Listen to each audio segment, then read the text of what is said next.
cat. Yeah, my drop frames are pretty high. It says I've dropped 15% of the frames overall in the stream. So there might be some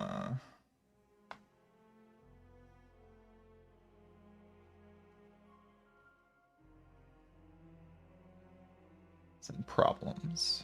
Could definitely see there being some problems. Hello, Camden's computer. Hello, Kiki Nojimbi. Hello, Joss. Hello, if you ain't first. Hello, Nylon.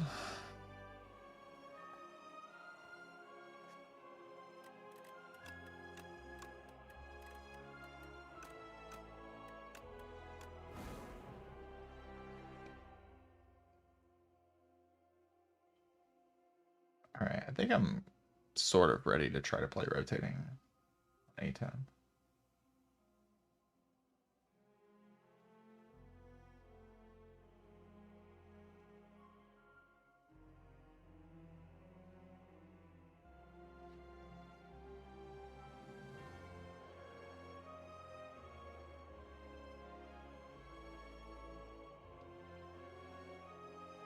If anyone's been watching for a while, I'd recommend you like refresh the stream or like pause, unpause.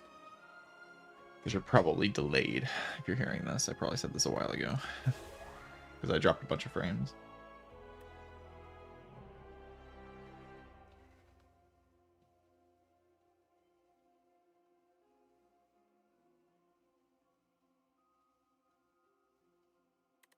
Yeah, I'll like start with Necrobinder and then we'll like rotate through all the characters.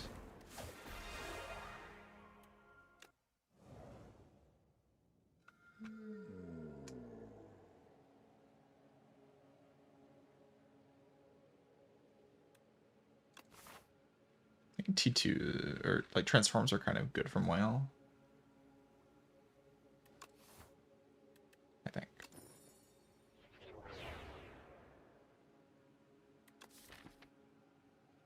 Banshee's Cry and Sculpting Strike. These cards have synergy with each other.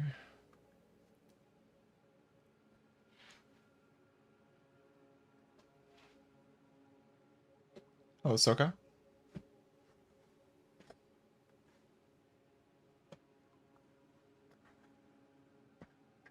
So I definitely want to add some ethereal cards if I can. Definitely looking to add some ethereal cards.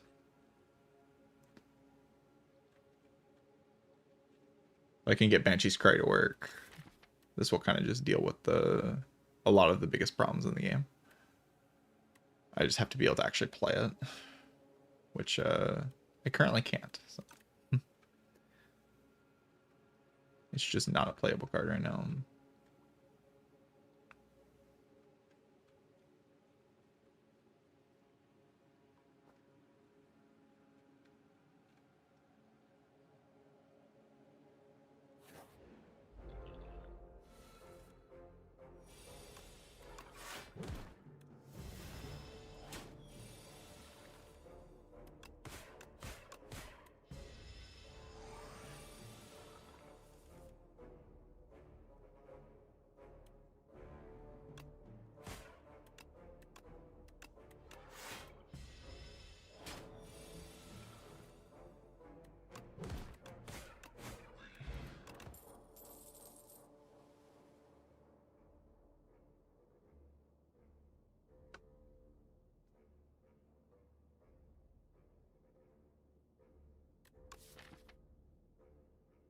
Alright.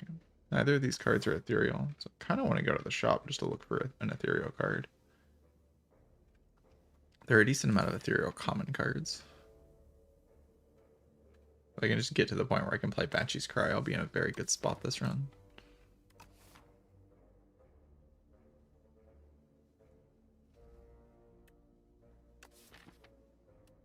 Afterlife is fine, I think.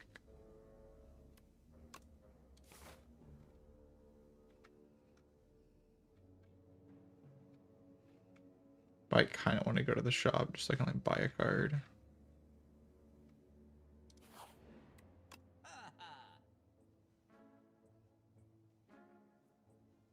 I need to file. Card says ethereal on it.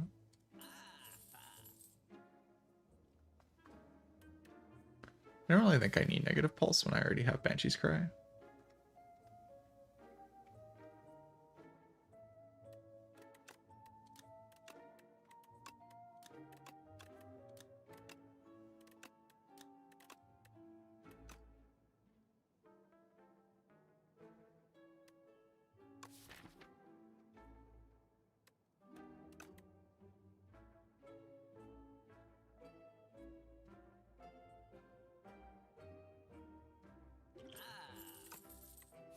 Go blop.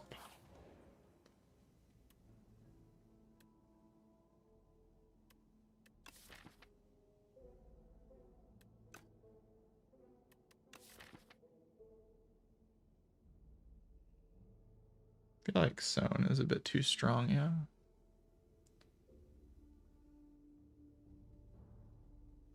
Sown on Defile.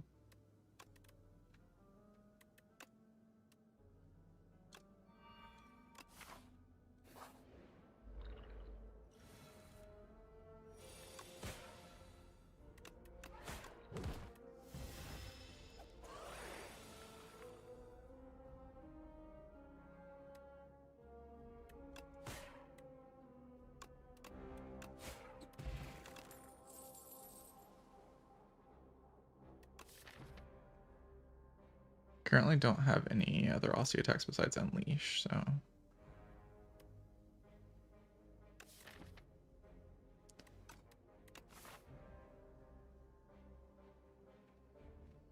I really don't care about this fire all that much. I might just go a bunch of hallway fights.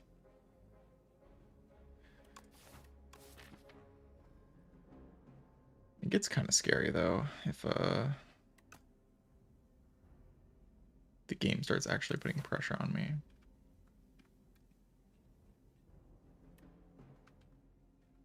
Going to events, I'm not sure if I can fight an elite.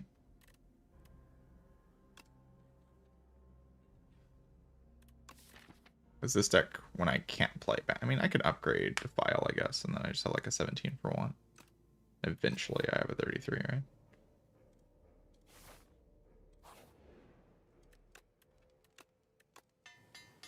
Zero the first time I play it.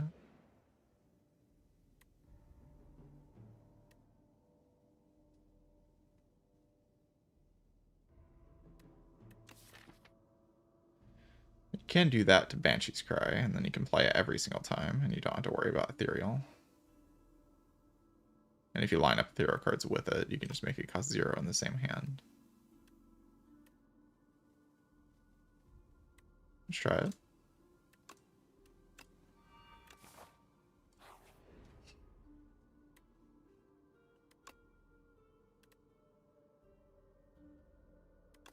Afterlife's a pretty good card. I'm pretty likely to hit a Striker Defend.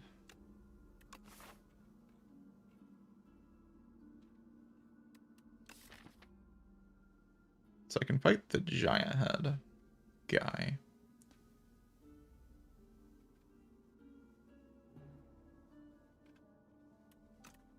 I'm pretty likely to be able to deal with that enemy, to be honest. I could also just like go this way.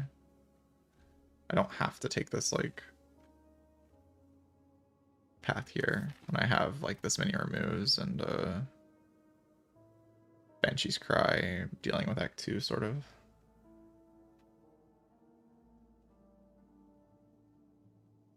I just like look for, I mean, I kind of like going to hallway fights just because I want to like look for block cards.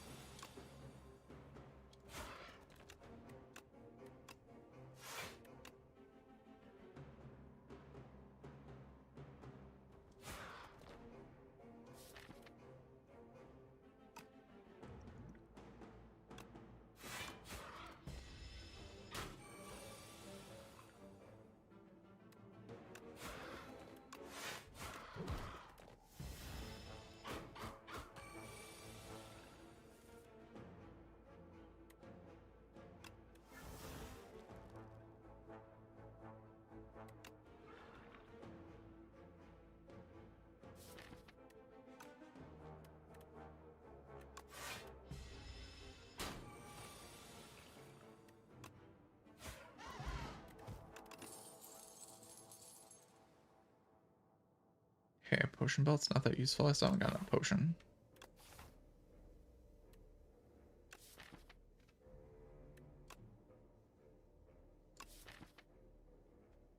Just kind of want to draw my Banshee's Cry as fast as possible. I don't really want these cards.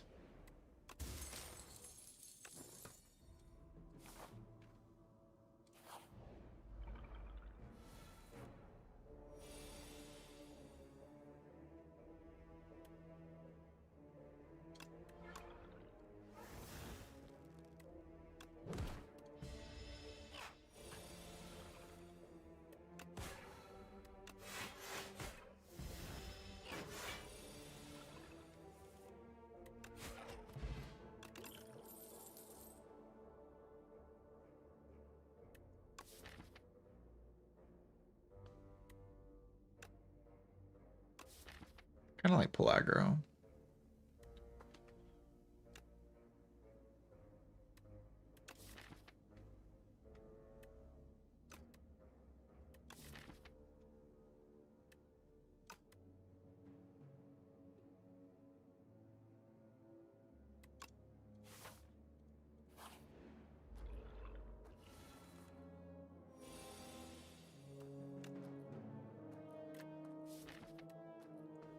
Is to just die to the Banshee's Cry. You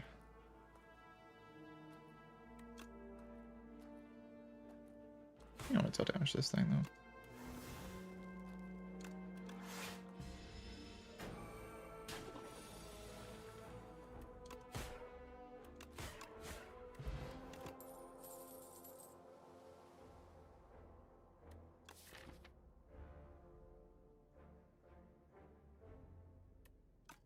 Maybe the potion belt, I don't really need these cards.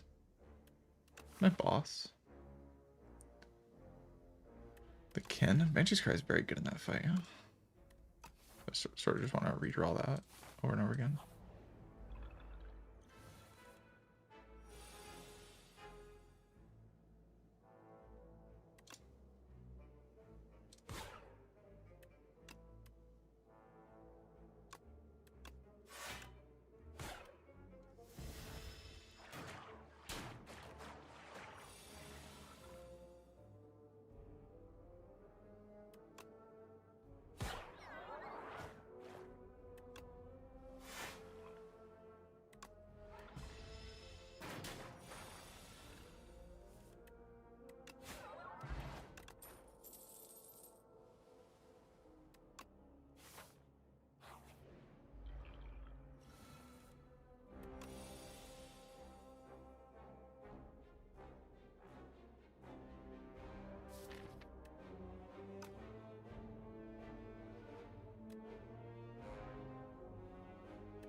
I kind of like dealing $33 enemies, I don't know.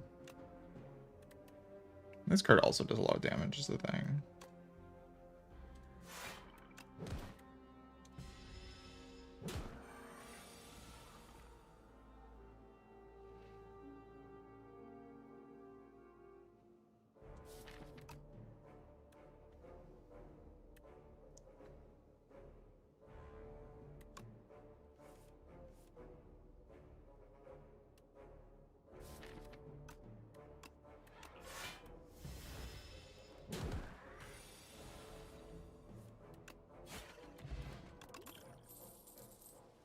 Okay, I have 2 potions now. Seems solid.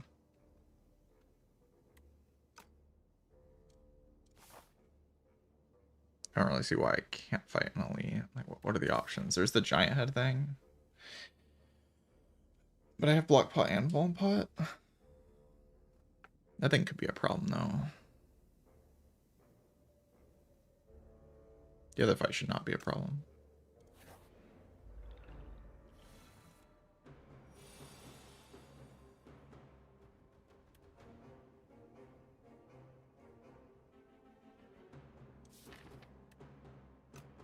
Keep keep rolling 3-cost Banshee's Cry.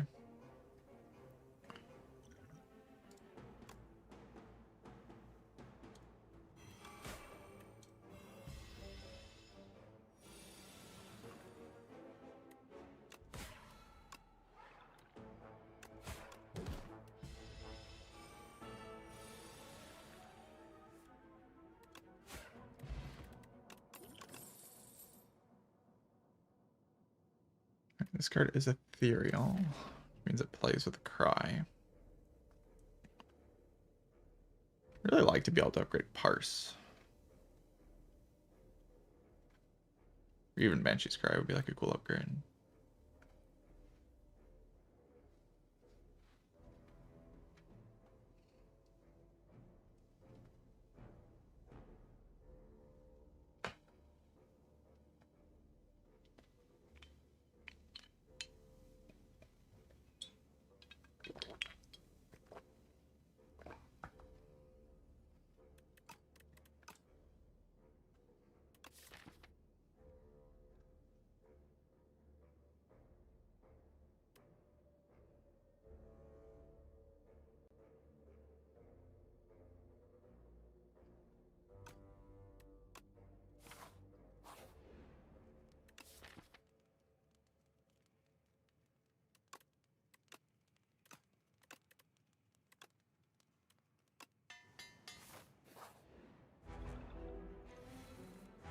This guy's at 60 HP.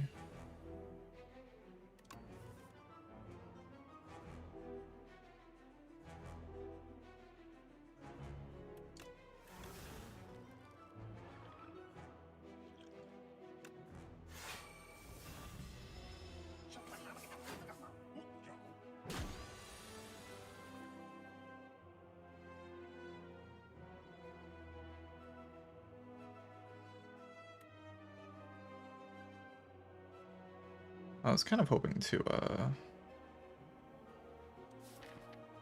draw Banshee's Cry. Not gonna lie.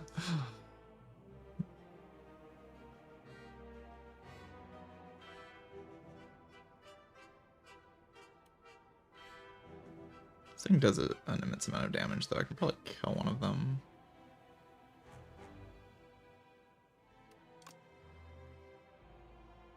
Eight plus 20.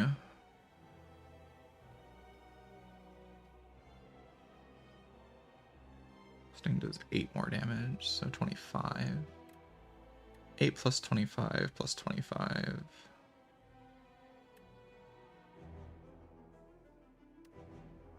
Probably make Unleash Ethereal.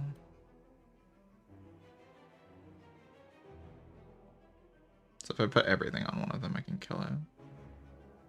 Then I don't take very much damage.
Good Sculpting Strike.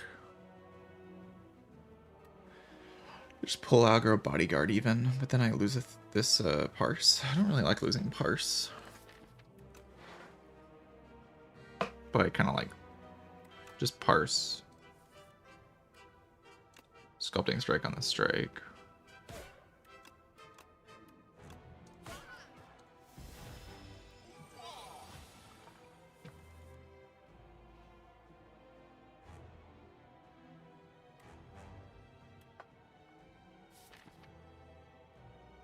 Try to parse into my Banshee Scry, but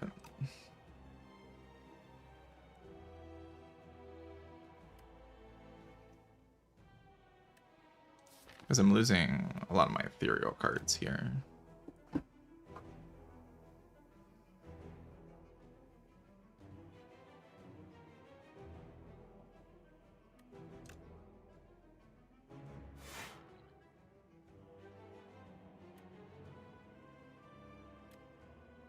You can just defile.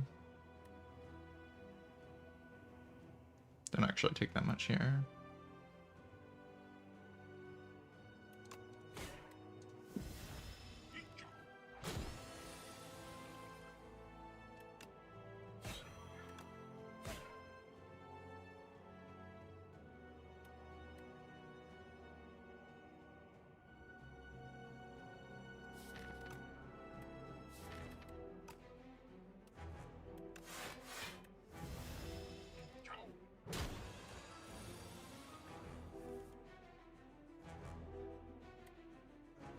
Three cost again.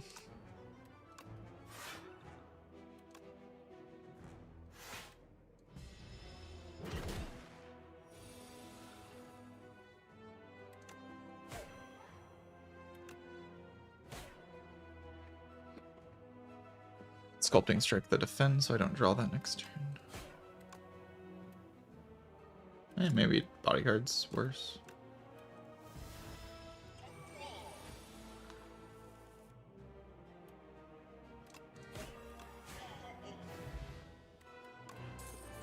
Gain energy, gain additional energy. Okay. Neuro Surge, incredibly powerful card. This is kind of a Banshee's Cry deck, though, so you could just have a second Banshee's Cry. One of them is Slither, one of them is not, and then you just add more ethereal cards.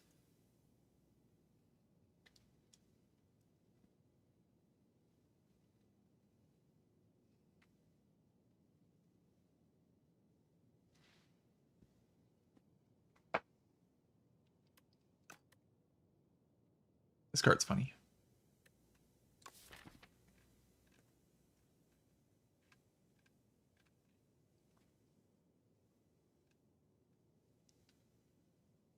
And our search just has to be the best card in the entire world, right?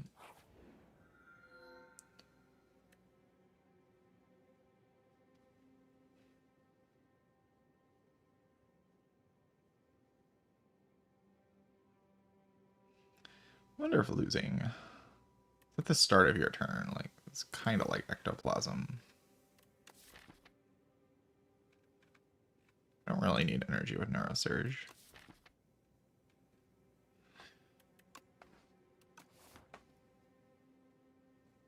I mean, Pumpkin Candle's honestly, like, pretty chill. Anyone know if the choose 2 of 8 commons choice of the cheese event counts as a card reward you can sacrifice to peel for a relic? I think Chosen Cheese only shows up in Act 1, so I don't think that would even ever come up as a scenario.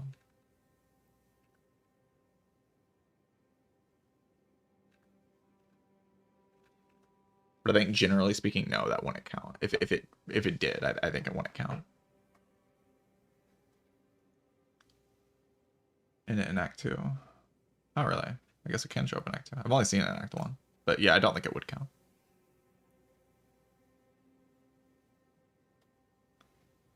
So with the ethereal cards, it's just a part of the synergies.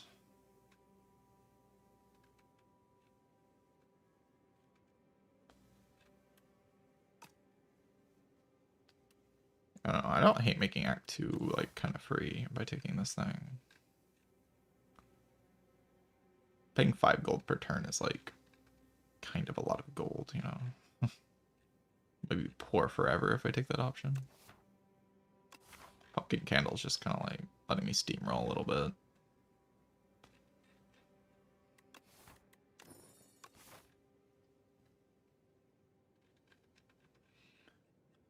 I don't mind steamrolling a little bit. These guys counter my build. Oh god. do have 4 energy though. That's like kind of good.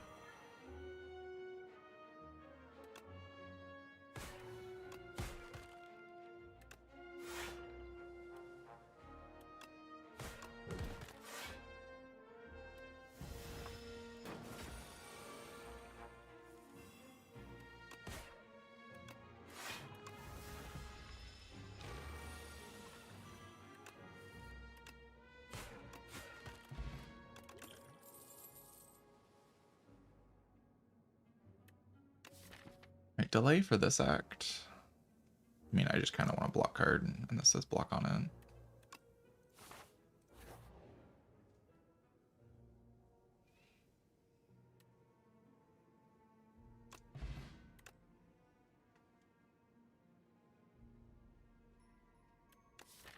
Five additional block from defends. I mean, sure.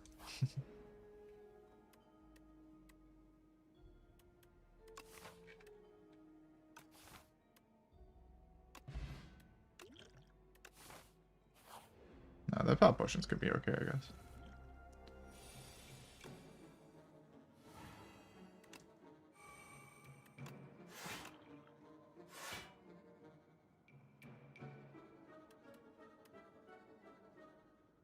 Sadly, not enough damage. So I will take 16 plus 8. Like 1. Yeah, this does 23. I could use a potion, but seems a little ignorant to use a potion.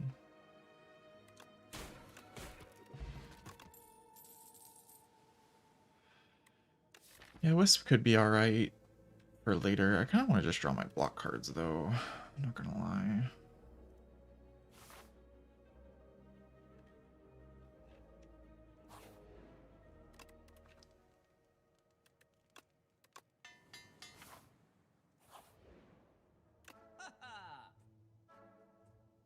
Why does this exist? I'm trying to understand, man. I just can't wrap my head around it.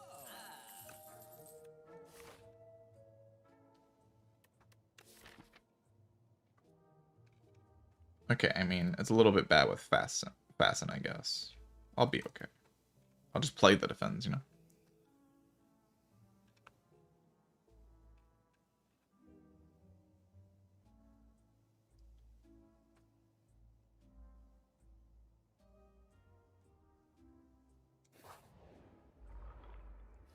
The Bee of Evil.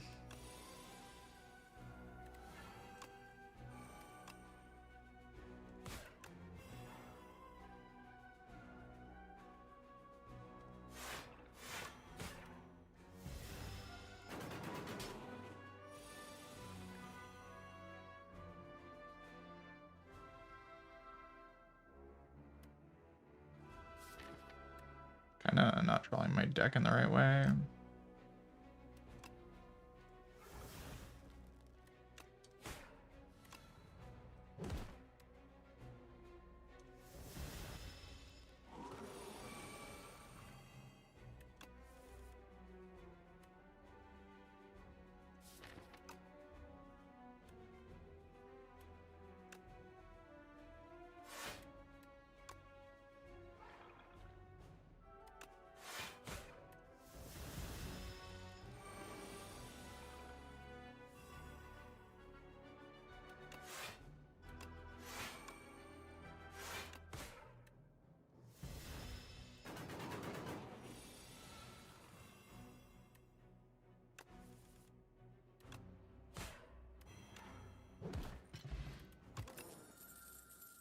And max HP pretty good.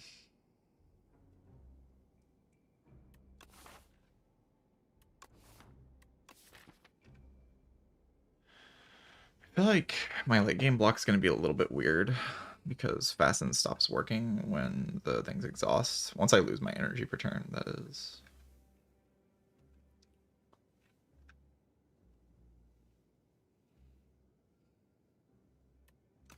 That's why I'm trying to get value in this act.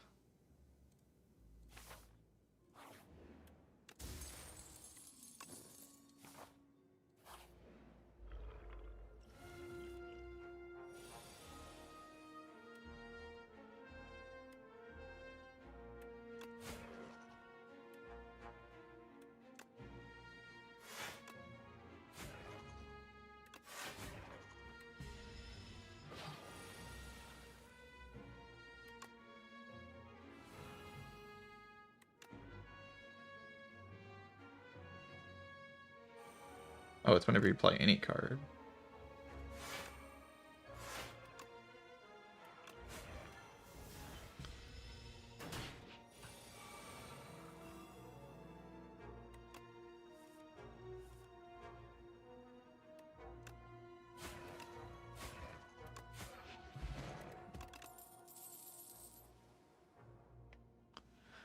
Enfeebling Touch, Lethality. Lethality enhancing Banshee's Cry is kind of crazy.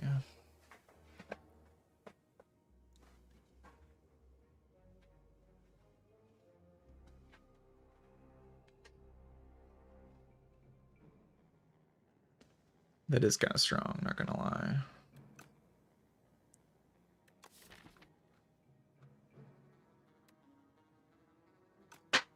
It's an immense amount of damage. But this card's ethereal, and I mean, I guess this card's also ethereal. I don't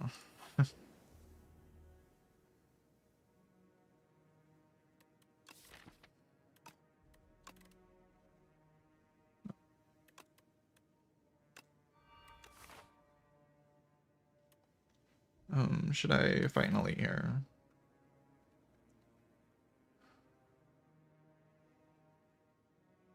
I mean, I have 4 potions.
It's hard to tell since early, but this so far I feel like more complex than SCS1.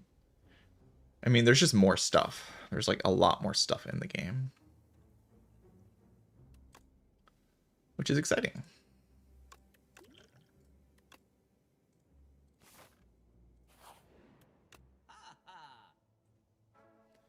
Parse. I do really like this card in this deck. I feel like it's very powerful. But I do run into energy issues at some point. When my pumpkin candle goes out, you know, I can't build my deck around pumpkin candle existing when pumpkin candle won't always exist.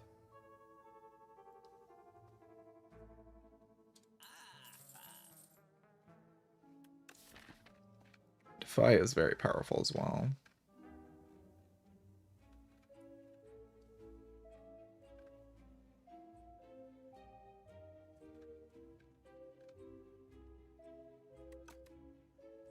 To get Dark Shackles, I guess. I don't actually have strength down right now. Kurt's got to be alright. Oh, these guys have no idea what's going on.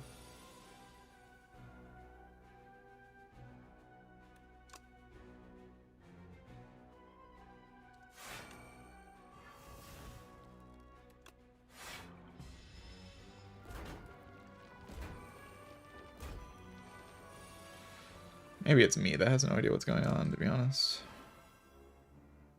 Could be true.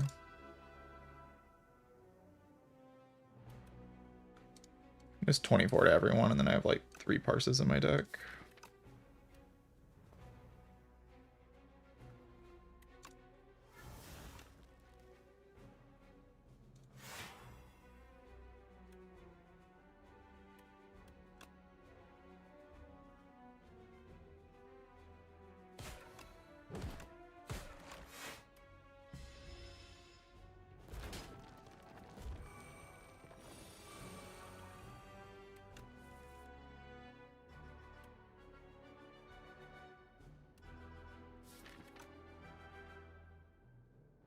I think my energy pot's really valuable, but maybe I'll use it this turn depending on what I draw here.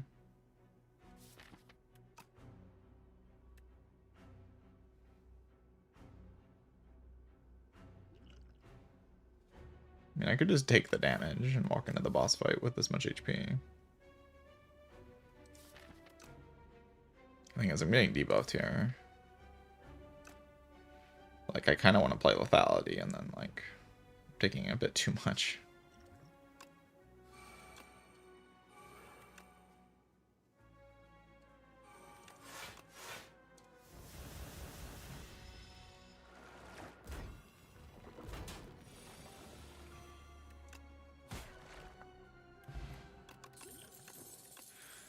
Mummified hand. That's broken. Mummified hand works with Neurosurge. Kind of nasty. Kind of nasty.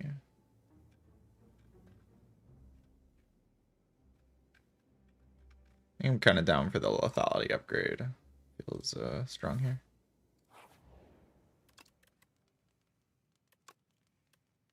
I guess it's also like preparing for the next act with the Neurosurge upgrade. Go lethality though.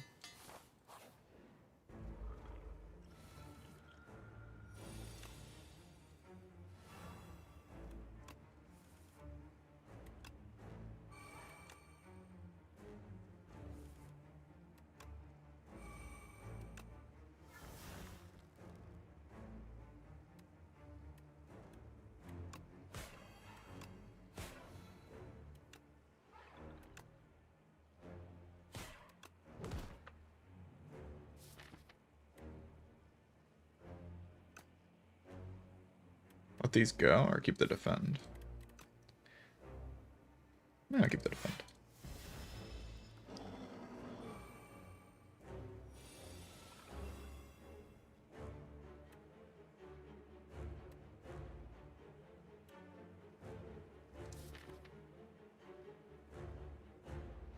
Drawing them all this turn's not my favorite thing.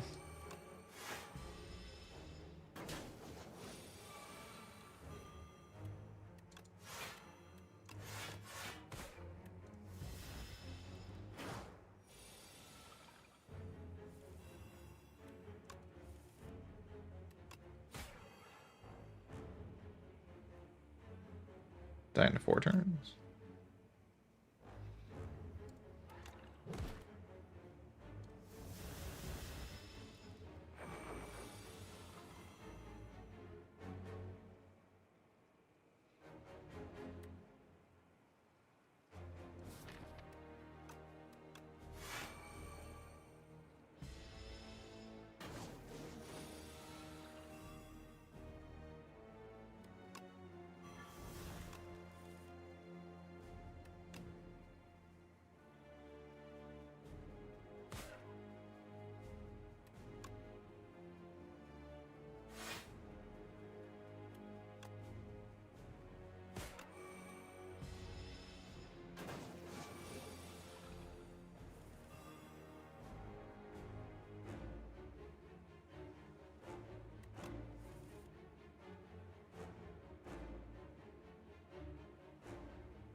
It's kind of close to being dead. I'd like to play this so it dies next turn.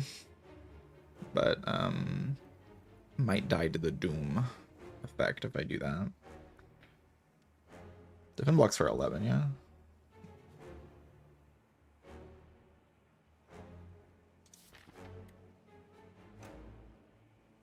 I mean, I can use, like, this potion, but this potion's, like, really good later.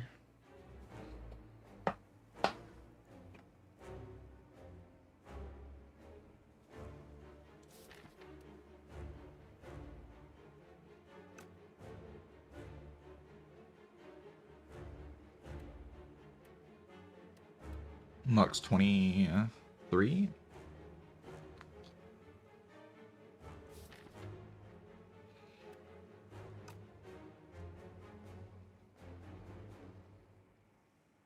So buck 27.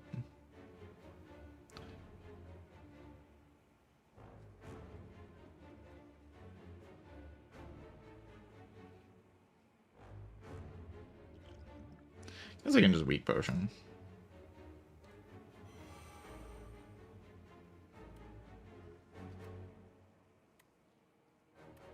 I can go like defend, bodyguard, defile.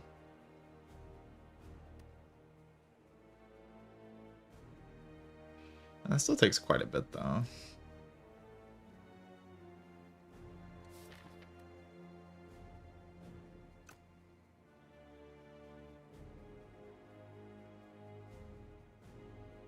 We just go delay defend.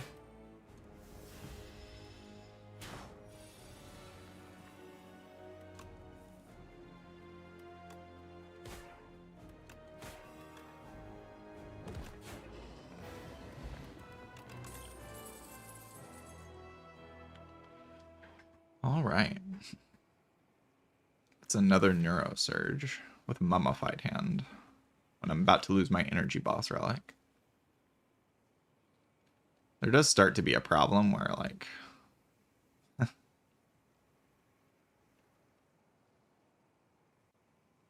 my internet's really bad, huh?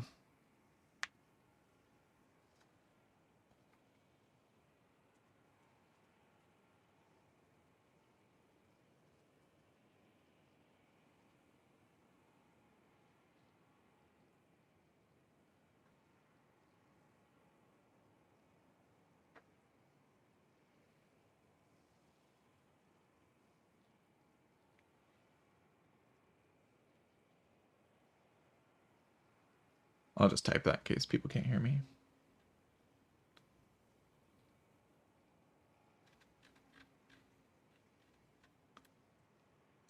Yeah, I'm gonna take another Neuro Surge. Card's just ridiculously broken.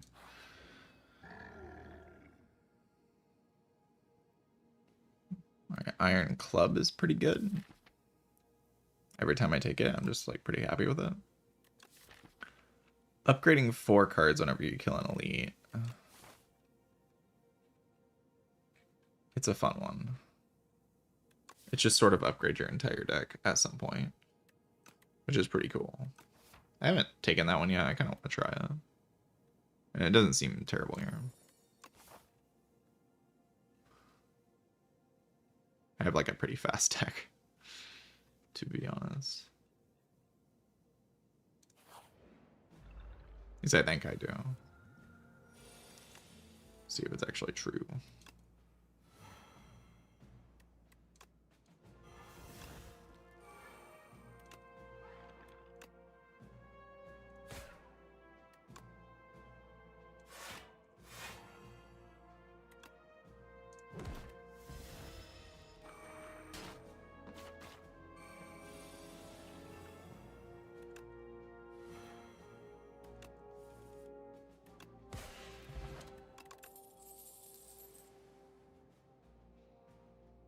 That's kind of the thing that I'm trying to do, is what I just did.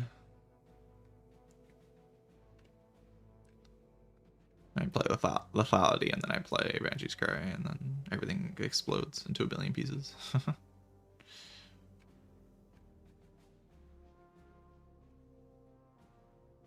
And every turn is just kind of parse Banshee's Cry type thing. Yeah, it seems solid.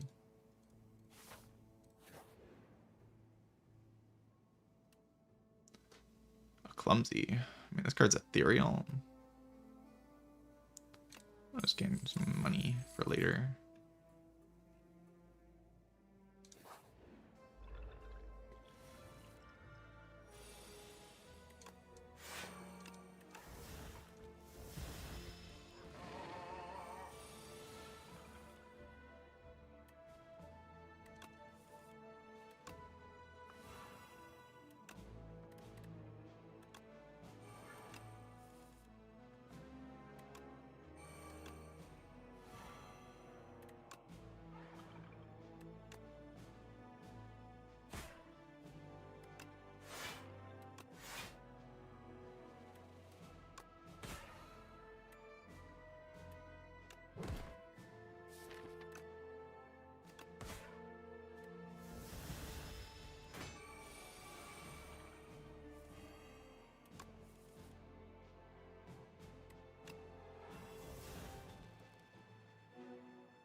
The Dirge card.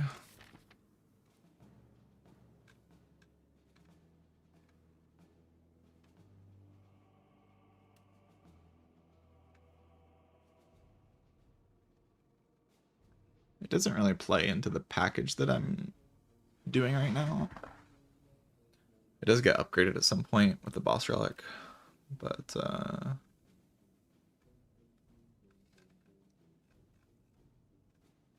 main card I want is that one card that draws a card every time you draw an ethereal card. I feel like that card is pretty good in this deck. I feel like that card's pretty good. I'm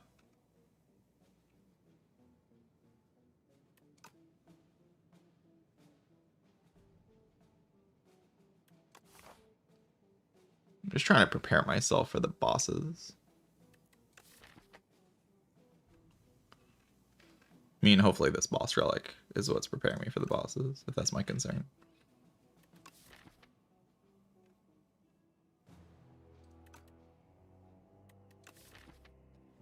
But I do feel like Dirge is very consistently useful. It's just like, this deck doesn't actually care that much about using energy on it. I have Parse already. 2 Parses. Well, I don't have a choice. This can make your powers cost less. I don't really care about that, though. The skill that draws 2 is alright.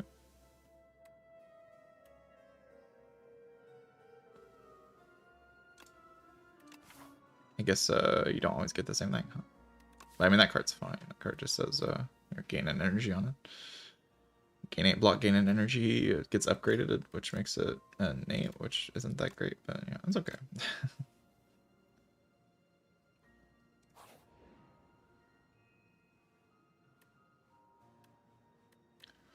The only useful thing is obtaining a relic. Let's try.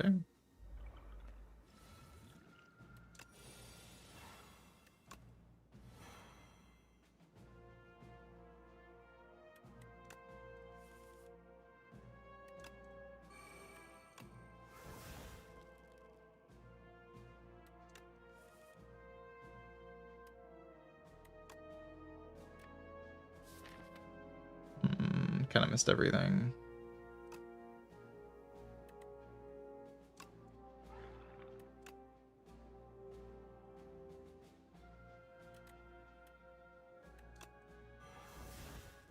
Could get rid of this card.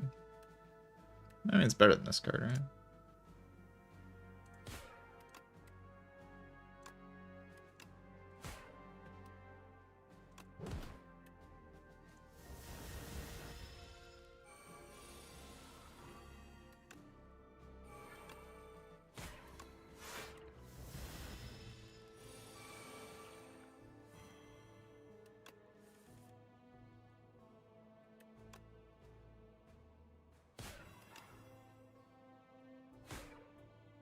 So I'm guessing it runs away this turn. Yeah, like I'm not gonna get it. If it stayed for one more turn, I could get it, but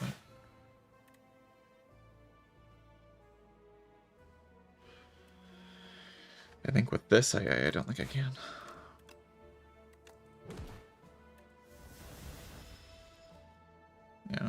And that's tough, actually, doing 300 damage in 3 turns.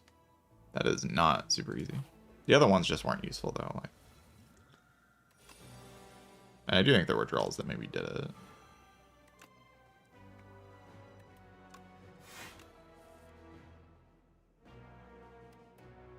So I have this, but I missed lethality. Seeing lethality is so bad in this deck.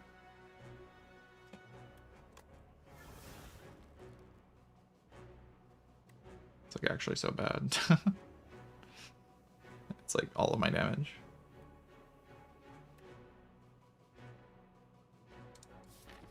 Once I reshuffle, I sort of just win, but it takes a little bit longer than I would like to reshuffle.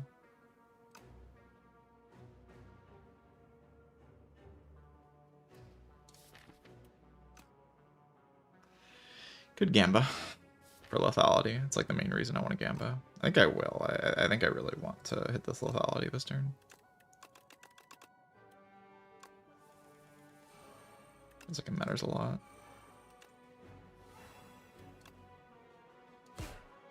That's a lot of damage.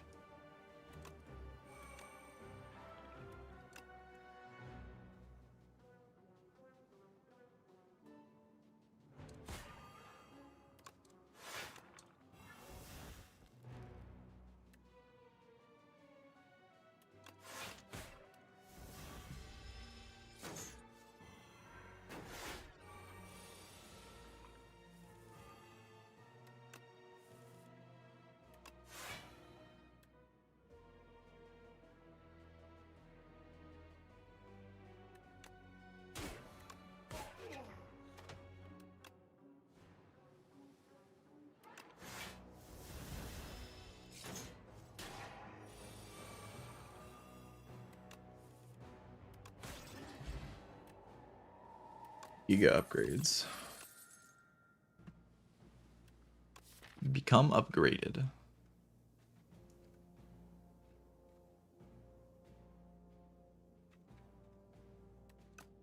Act 3? Act 3 is pretty cool. 3 is pretty cool.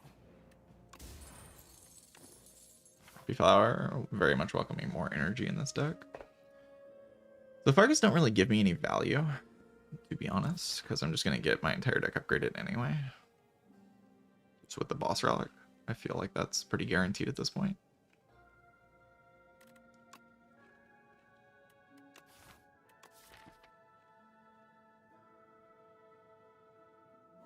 It's very difficult to not just get every upgrade. I guess I am kind of far away from every upgrade, but I get 8 more upgrades. Like, that's a lot. It's not my entire deck, though. It's just most of my deck.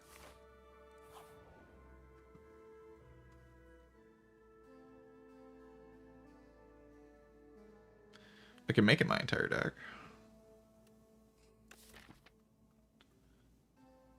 I mean, this is just so bad.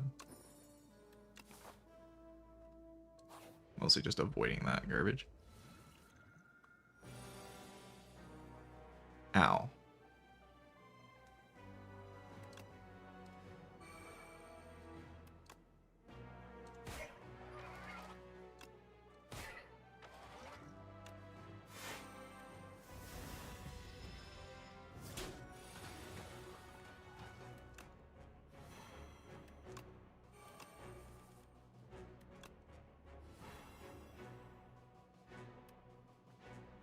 My god, that's bad.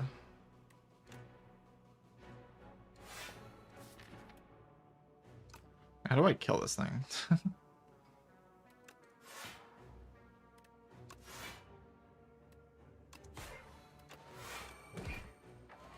If I miss my cards, it's just like...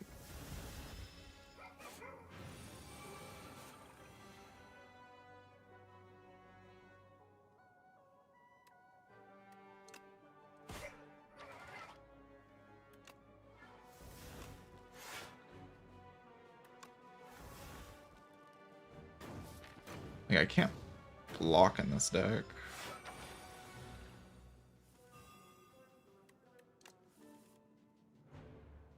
I mean, I can, but it's like...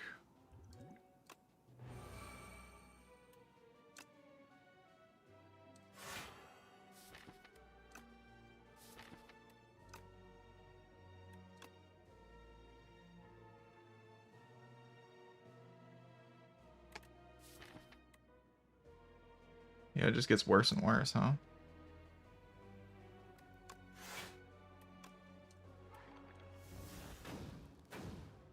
I think I'm gonna die in this fight.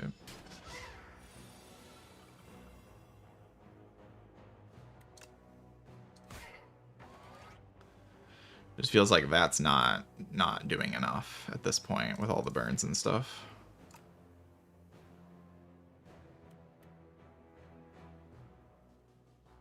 Like 2 turns from now, how do I deal with that?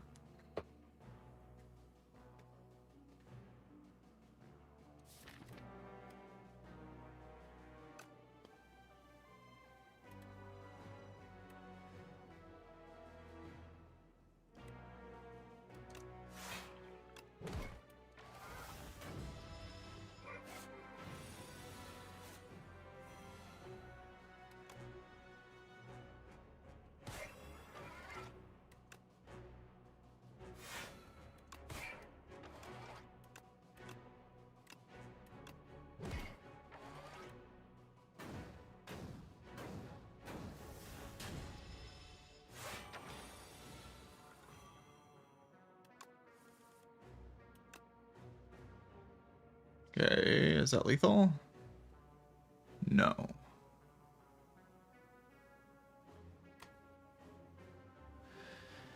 Can I upgrade pot to make it lethal? Because it needs to kill. I can use both potions. I think upgrade pot's enough.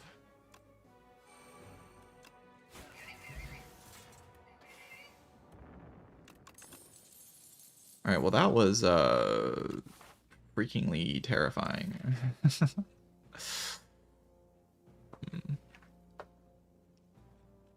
I mean, like, how are you meant to, like, dodge elites if you have this thing, you know? Like, you have the Warhammer, you want to fight elites, but maybe you're just not meant to take the Warhammer.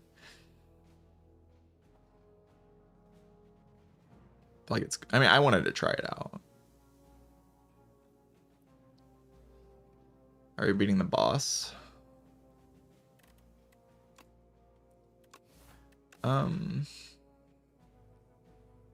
Well, the idea was to have this, like, fast deck thing where I start... They don't add statuses. Like, this deck is a lot better when enemies don't add statuses to your deck.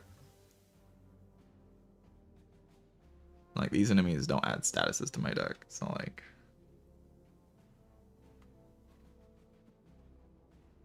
I can actually do this Banshee's Cry spam thing. Also, I get a big shop, so I can maybe buy potions there.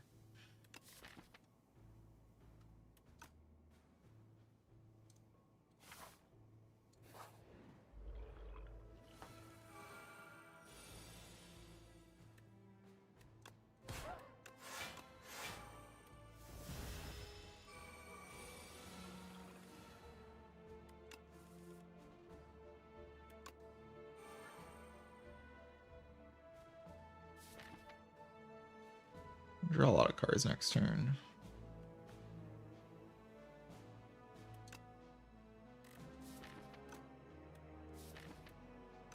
Like, too much energy.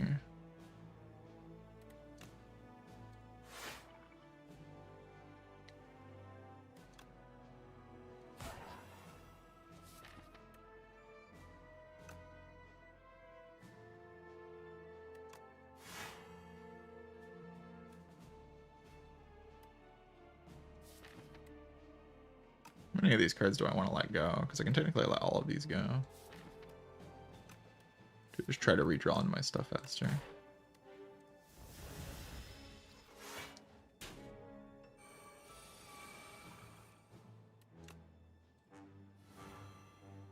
I should have parsed first. That was bad.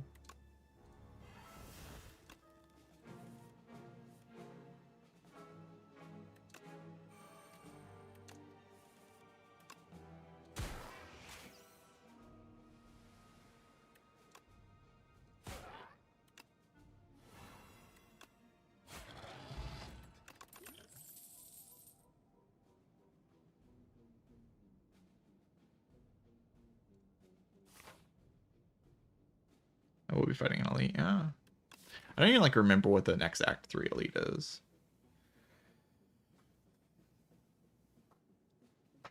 I don't remember what it is.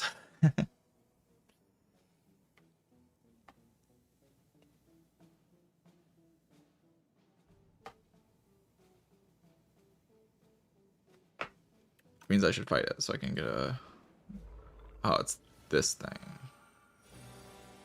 Yeah, I don't love this thing. This thing is kind of mean.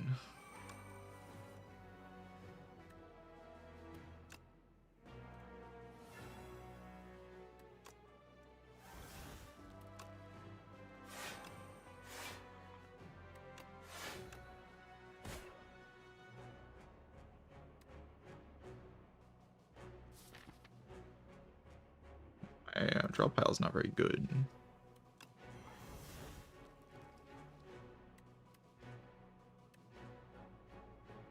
Could just let all of these go so I can redraw into my actual cards faster.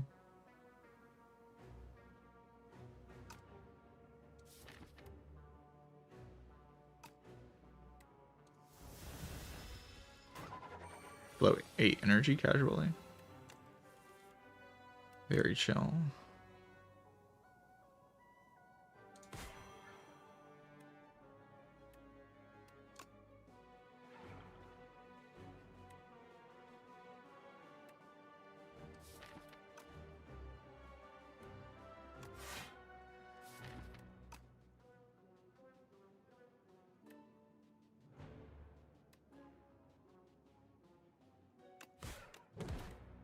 How do you deal with next turn? Like, I'm lost.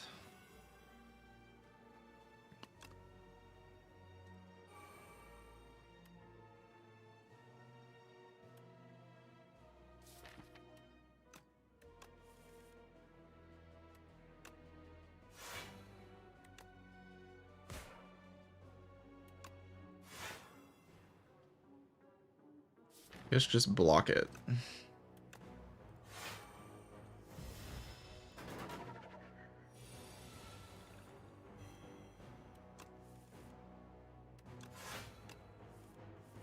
Infinite.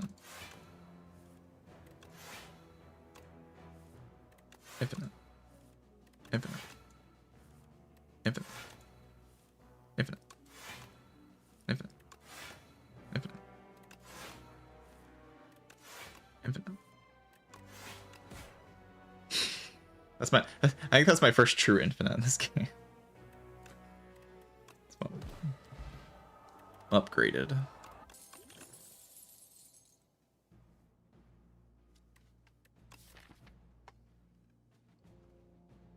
So I guess that's what we're doing against the bosses. Yeah, we're going infinite.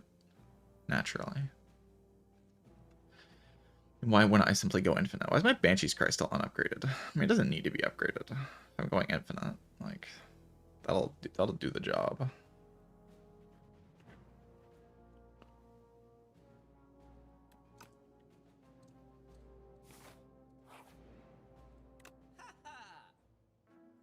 Infinite.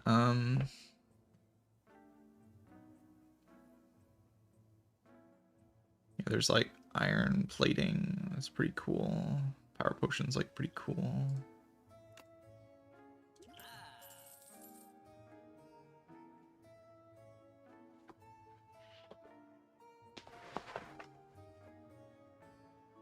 What's the deal with a fake merchant? They're selling you all the garbage. I think I'm fine like removing Unleash, right? Because all the other cards have Ethereal, so they're like kind of good. But Unleash is like not good.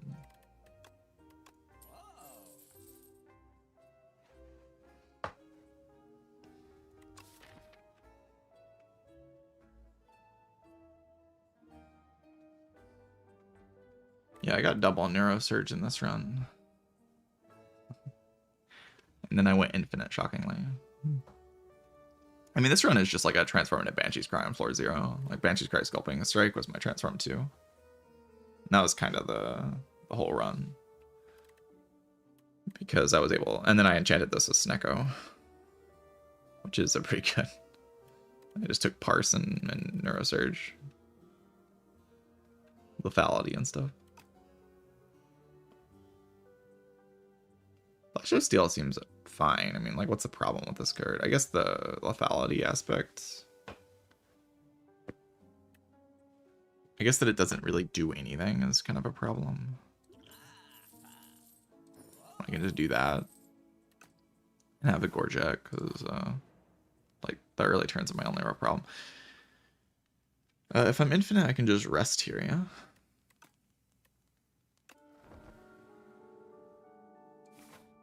Should be more than strong enough to take on these bosses, right? I got exhaust down pretty quickly, and then we just do the funny infinite.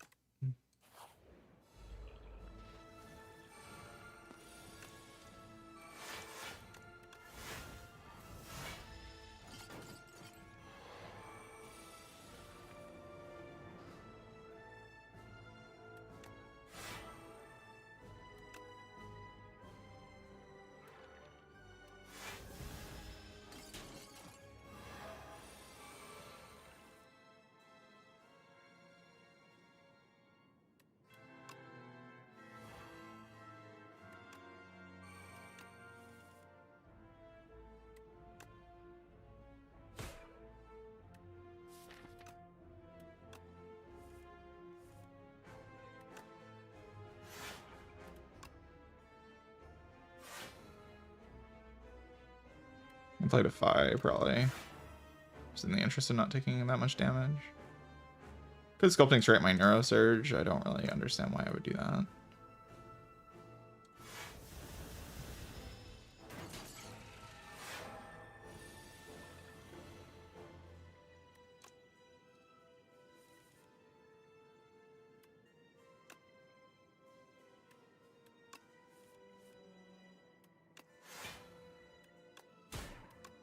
Oh wait, that's, yeah, that's how that works.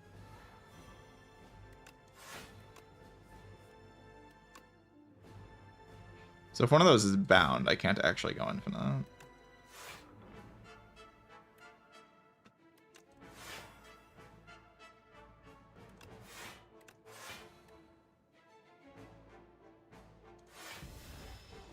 Wait, I lost parse.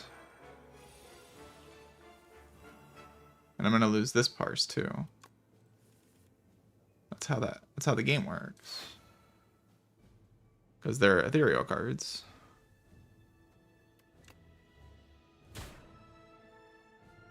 Maybe the turn that I'm taking here is just strong enough.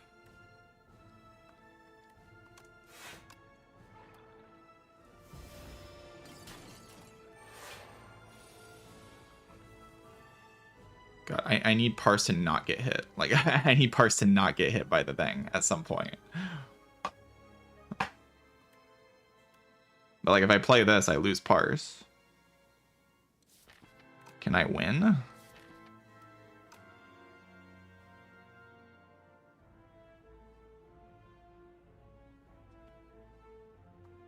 Like, if I lose parse, can I win?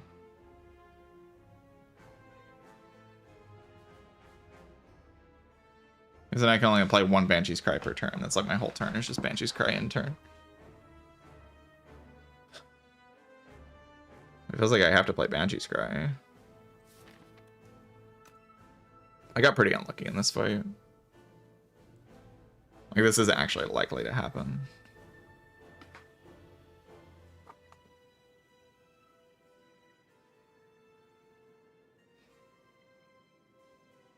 I don't really want to skip out this turn. If I play Banshee's Cry, it's just like 44 damage per turn. It has to be good enough.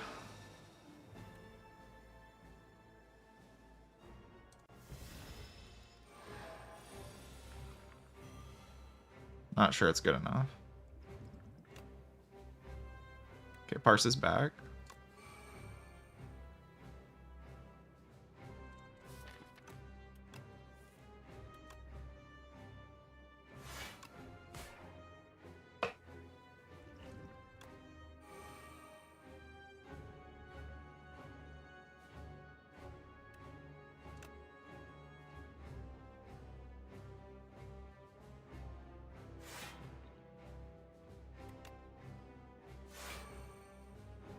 I don't really want to play Sculpting Strike because it does 13 damage, but it hits Bodyguard, and then I lose a card in my deck. And losing a card in my deck makes me more likely to get like the Parse Banshee's Cry set up where I lose one of them.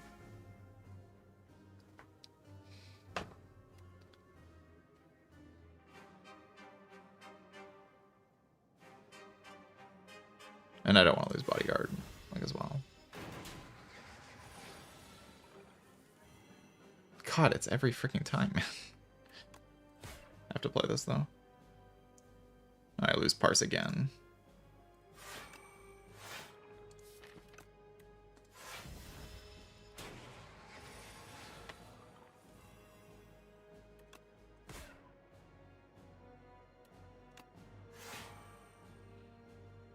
So I could Sculpting Strike the bodyguard now.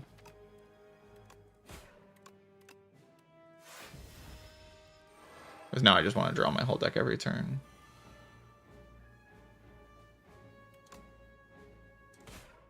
I had to play that twice. And then I win. But I am, you know, being attacked for 60 right now, so maybe I'm just dead because I have 39 of the thing.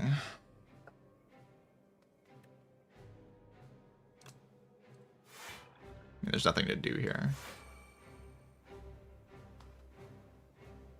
I'm blocking 21 plus 26.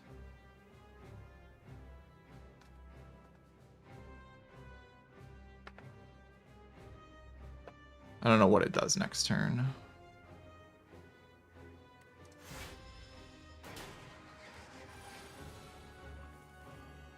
It does 33. Is that too much? If I take 8, I die. But I can play every block card in my hand. So I can block 6 plus 10 plus 12 plus 3.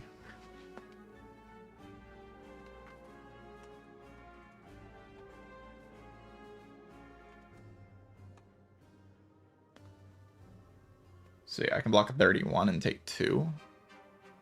And then I would die next turn to the Doom, but she dies next turn to Banshee's Cry, so I win the fight.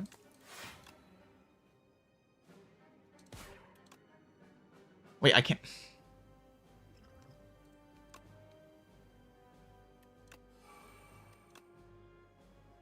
Okay, that draws Mad Science and Banshee's Cry. Does Banshee's Cry kill? No, it's 1 damage off.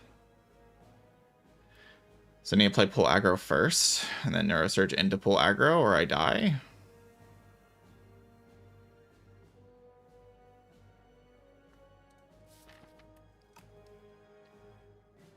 I can't even play the Banshee's Cry anyway. My god, man.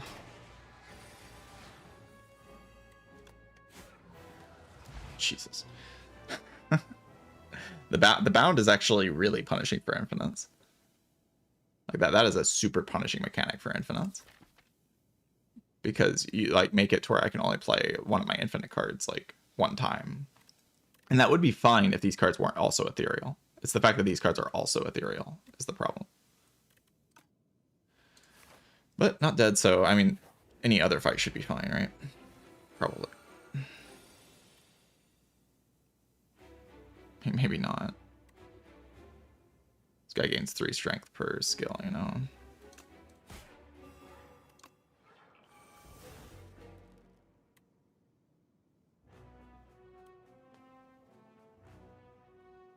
Bodyguard blocks more than 3, though.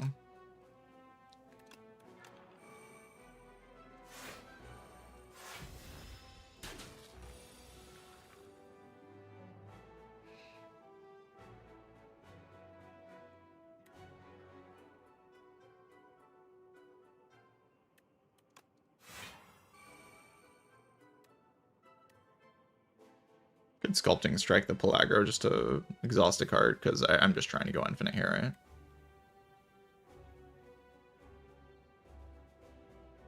Like, once I'm infinite, I just win.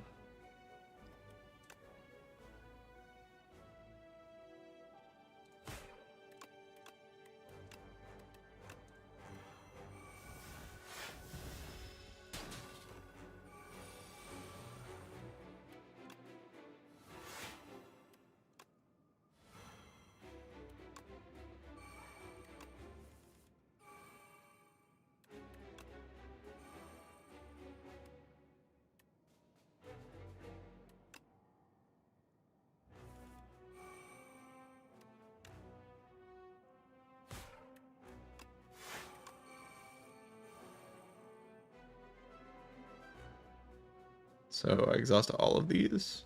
Sculpting Strike, Bodyguard. I'm infinite next turn.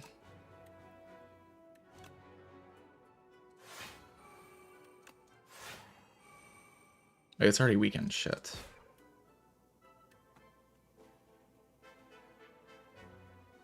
I have to play a defend here. Wait, I can just kill it. Just kill it.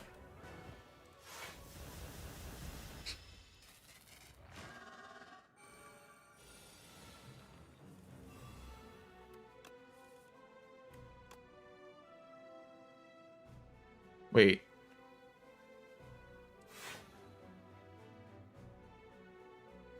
This doesn't work.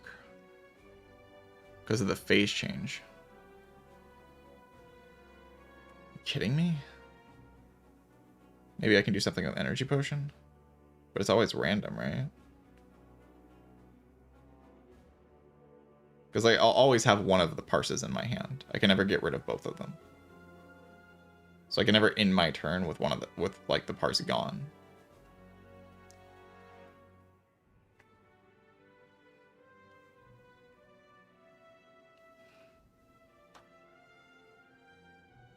If I lose a parse, I just die.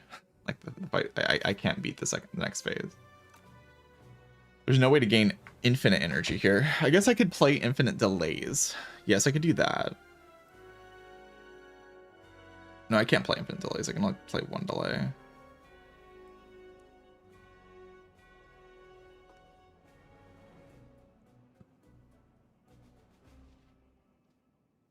I've reached somewhat of a predicament here, Pridwin. I have to end my turn in this fight, which means parse exhausts, because I'm infinite. Like, this is an infinite deck.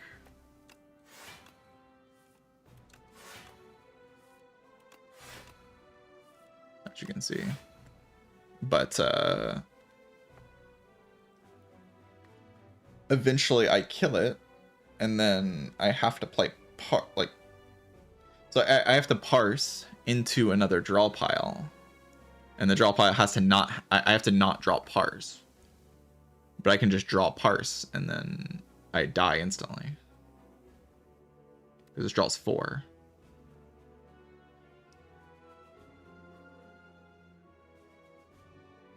Should have taken Flash of Steel. I should have. I obviously am not that experienced playing infinites in this game, or I would have taken the Flash of Steel. Because I think I'm dead most of the time here.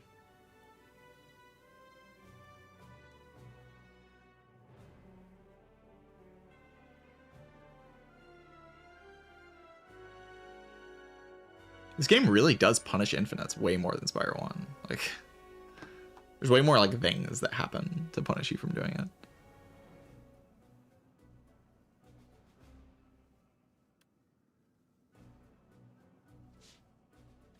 I can also just like, I mean, I can do the setup and just hope I don't draw parse, but like I'm very, very, very likely to draw it, right? Like I can do energy potion play,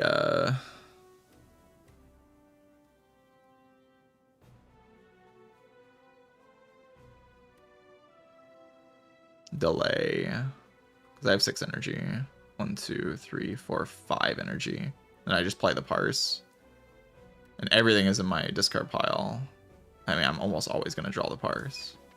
Almost always. There's like very low chance I actually don't draw it. Actually, this one's guaranteed to be drawn on top. Can I use that somehow? I don't think I can use that in any way.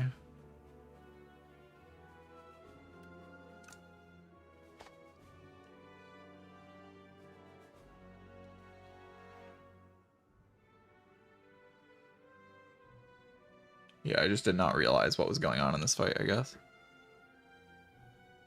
Seems fairly hard to survive here.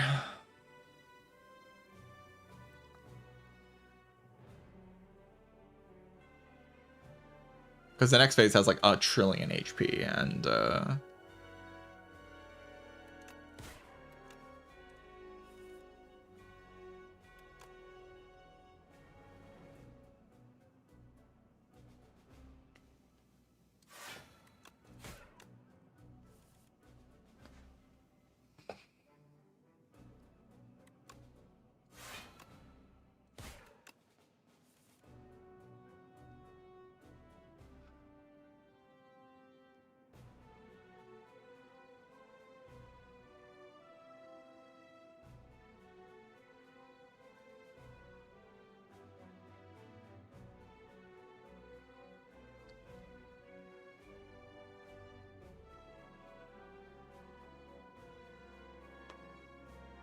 This is like super strange.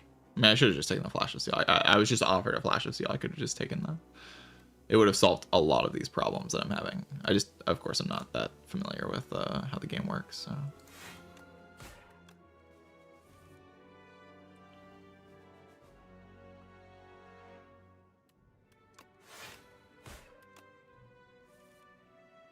So, this is the perfect fit. So I play the whole hand, and then I play Parse and just hope I don't hit Parse. I mean, is that really what I do? Or do I just let the Parse go? That's the other option, is I can play the whole hand and then just say, like, I have all these cards, right? And then I just try to beat the next phase with all these cards. Because if I play Parse, right? If I play my whole hand and then I play Parse just hoping I don't draw Parse, then, I mean, what are the odds? I have like 1, 2, 3, 4, 5, 6 cards in my 7 cards in my discard. I'm drawing 4 of them and I have to miss 1. Like, that's below 50% chance odds of me missing. Well, if I just let this Parse go, then I get to keep the rest of the cards. And I can actually, like, play, you know, Sculpting Strike, Fear. I can play these cards out of my hand and, like, try to just win with the Banshee's Cry and the 1 Parse in my deck. Like, I just play, like, Parse, Defy, Mad Science, Delay, Banshee's Cry every turn. And I just hope that that's good enough.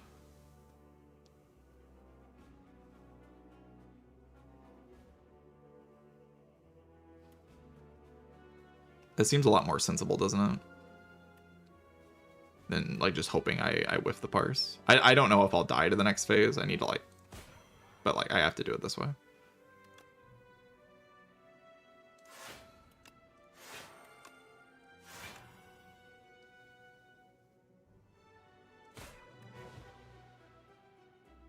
Because you have to end your turn at some point in this fight.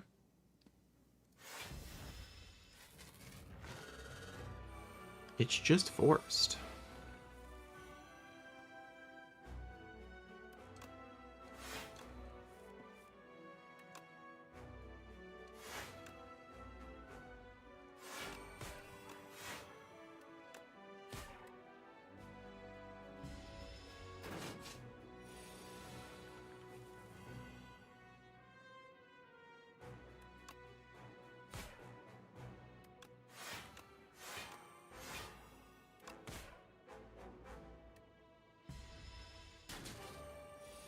I mean, I just won't kill before... Wait, add status cards? I'm giga dead. I'm like ultra dead.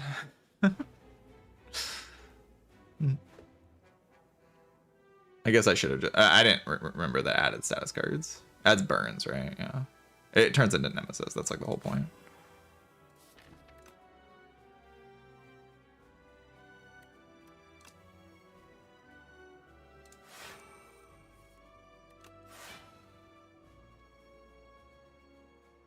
This game really does not like if you try to go infinite.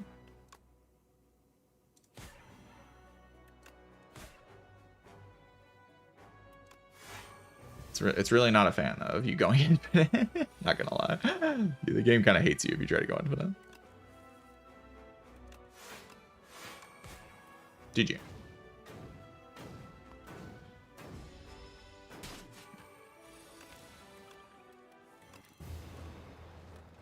Well, I'll take the Flash of Steel next time. Had to learn that lesson though, because I didn't know that that's how that worked. You have to play the game and lose in specific ways to learn that that's how the game works. If I get the other boss, like if I just don't get both of these bosses, it's not a problem. But both of these bosses heavily punish you for trying to do what I did in this run. But yeah, there's just a Flash of Steel in the shop. You just buy this Flash of Steel. You just buy it, and then it solves both. It doesn't solve this problem necessarily, but it makes it a lot more likely that you don't have a problem in this fight. And then it completely solves this problem. Like, nothing bad can ever happen in this fight once you have Flash of Steel. I just need like another card that says draw on it so I can reshuffle without playing the Parse. Because I'm forced to end my turn. But you have to actually like experience the problem to know that it exists, right?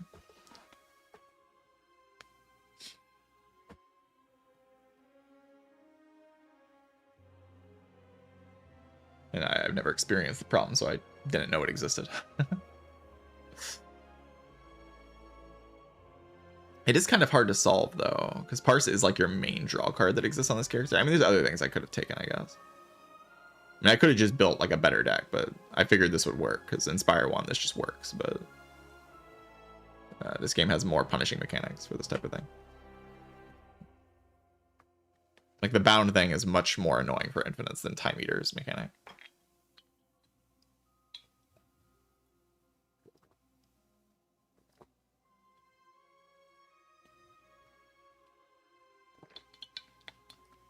Flash of Steel is just deal damage, draw a card. What it allows me to do is play the infinite and then play all my cards, play Flash of Steel. Redraw into the next draw pile, and I'm very unlikely at that point to actually draw the Parse. I should have just went for it. I didn't. I fought this boss like 5 times. I didn't remember what the boss actually did.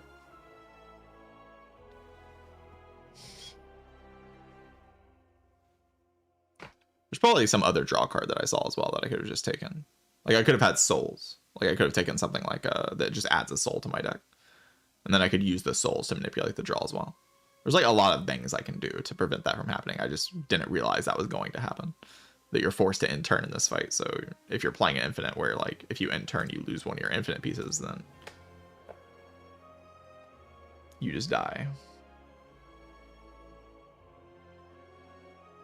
I almost died in this fight too because the bound forced me to lose my Parse again. Like this card's actually just kind of finicky. Like it's a very powerful piece, but like there's ways that enemies can force you to get rid of it instead of like you're forced to deal with the fact that it's ethereal at some point. It being ethereal is usually just an upside, but these bosses can force you to lose the ethereal cards if you don't have ways to mitigate the problem. Like Flash of Steel. I just didn't realize I needed that. Because I've never actually played this type of deck in the boss gauntlet before. But now I know. Gotta learn your lesson, you know. Part of the game is to learn. Alright, time for a free win.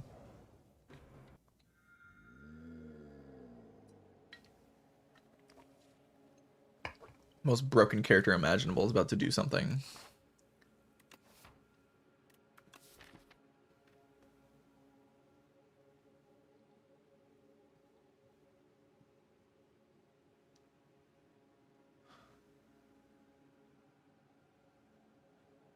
Is subject forcing Defy to exhaust?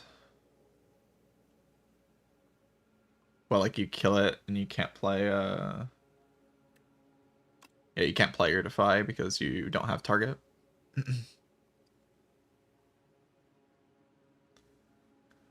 Yeah, and then Doom Kill can also make you get an extra turn. Like the ethereal stuff actually just has weaknesses. I haven't experienced those weaknesses yet until now. So. There's probably, I mean, there's ways to mitigate it, but you have to actually mitigate it.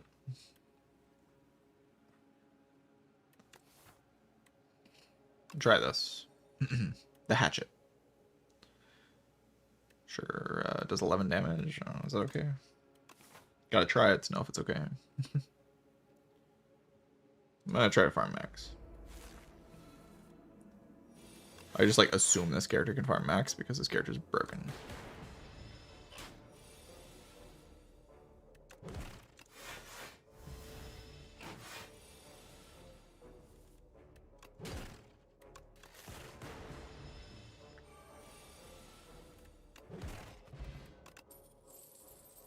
The best card.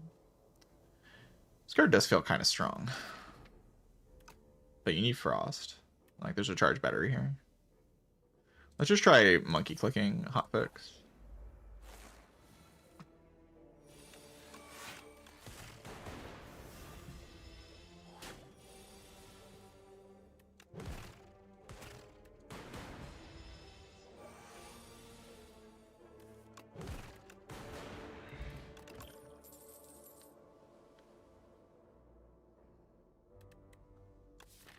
I don't like loop.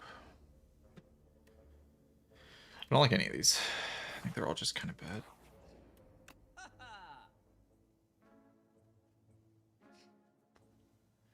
Equi.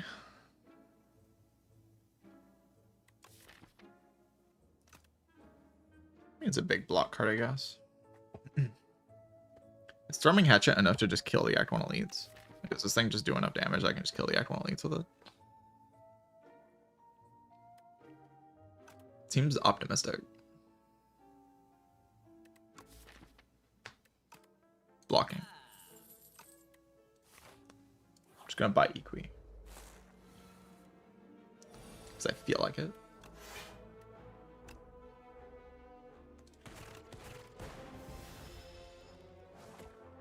Dual cast, I guess, can do something cool. Soul Fight feels like kind of tame, to be honest.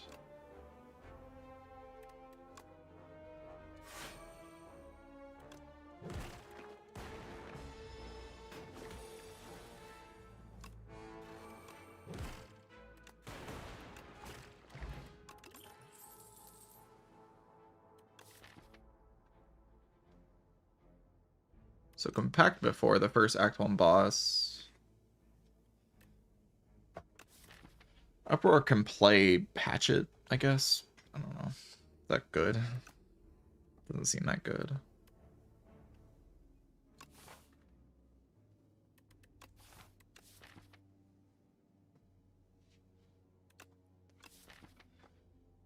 Like, what are the Act 1 elites in this version? What are we dealing with here? This is the overgrowth, yeah?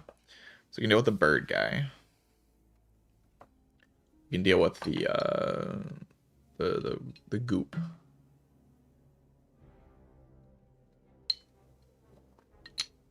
And we can deal with, like, what's the other one? The giant head, yeah.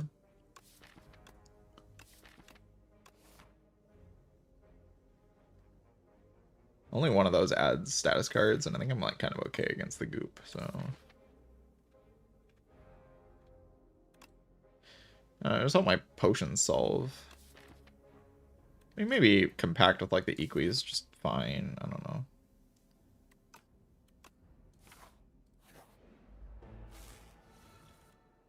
Kind of need my hatchet in this fight. Bwom, you should bwom.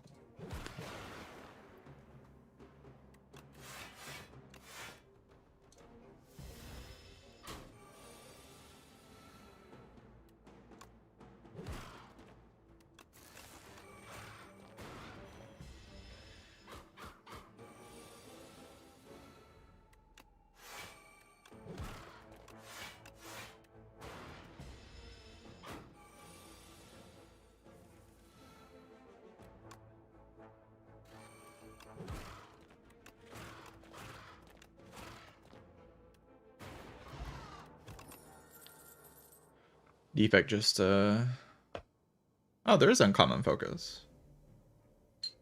Huh. It does exist. FTL's like alright against the giant head guy.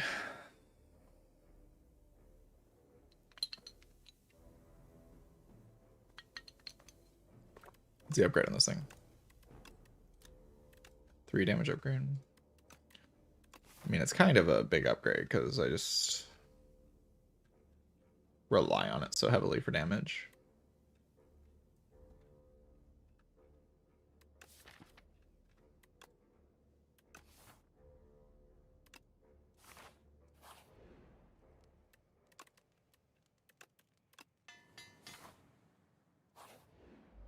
The goop.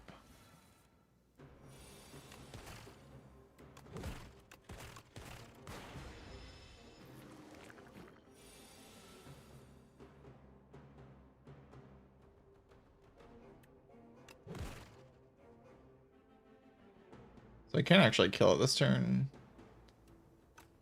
Is that good?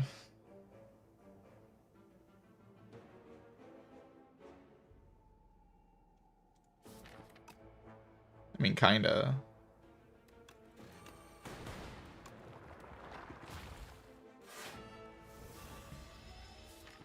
I can do a hatchet strike.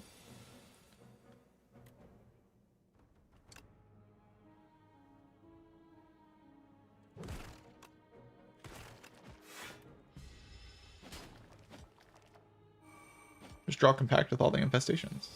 It's easy. Oh.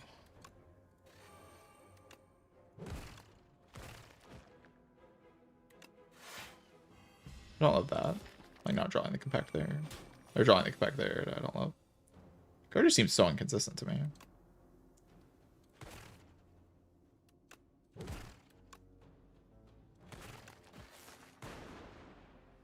Whatever, it's fine. Like this amount of damage for an elite fight's like pretty chill. Kind of feeling this thrumming hatchet card, if I'm being honest with you.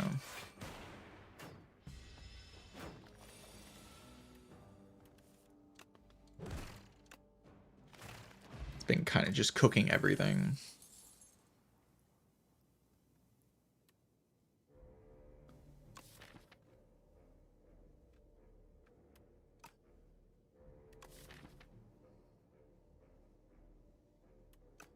Hologram hotfix has been pretty solid for me most of the time.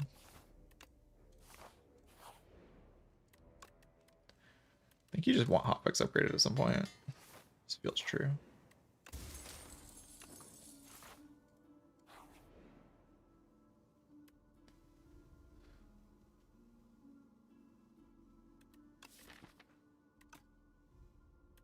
Yeah, I'd rather have the uncommon probably. Glacier card. I'm pretty sure that card's still a Glacier card. But dang.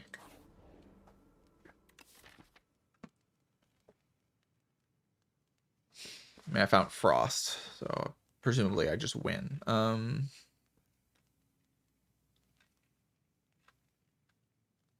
35 HP. That guy. FDL's kind of good against that guy. Your starting Lightning Orb's kind of good against that guy. I don't hate resting here.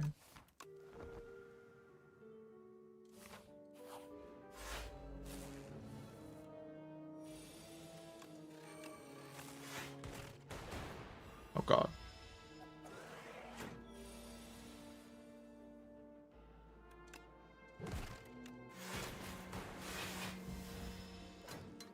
Lightning Orbs really want to kill this one, even though I kind of wanted to kill the other one, you know.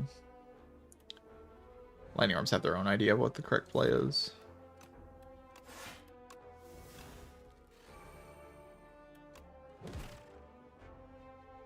They're just dual cast and get lucky.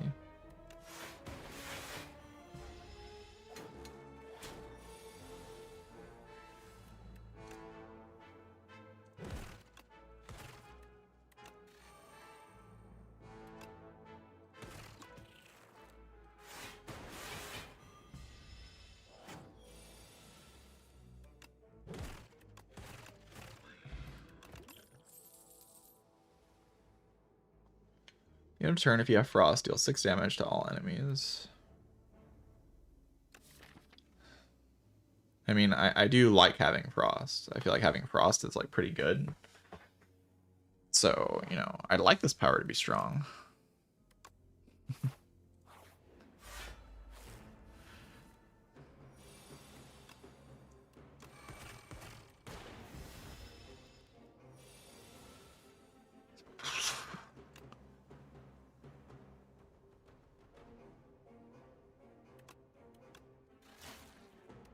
That's huge.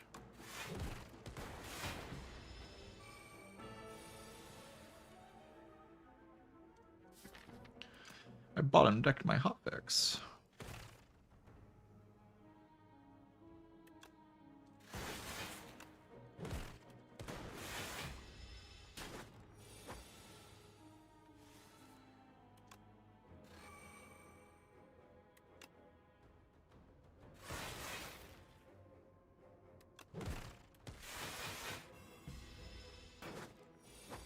Character is extremely overpowered. Telling you, Chad, there's something going on with this character.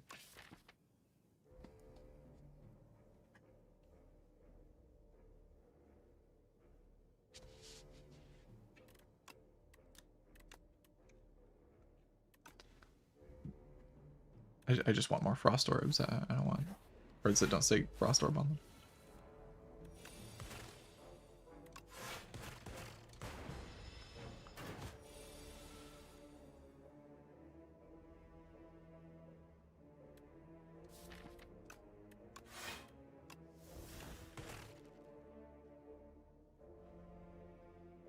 I could equate here, I suppose. Yeah, like limit your card plays or something, but like I have Glacier, so.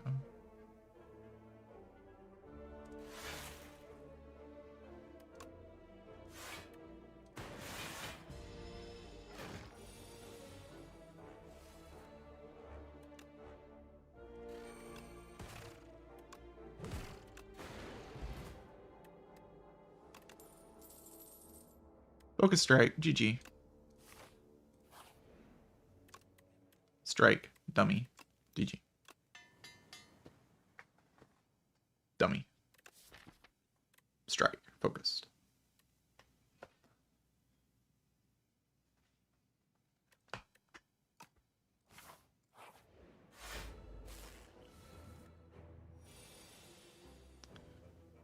Do strike, strike.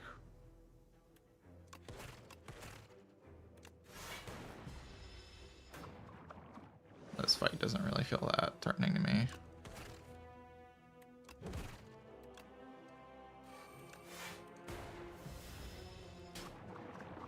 I mean, I need to draw my Glacier, but...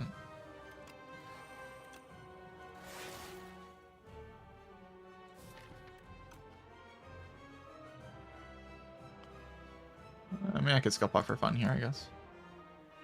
Glacier card. Full block. Funny. Funny character.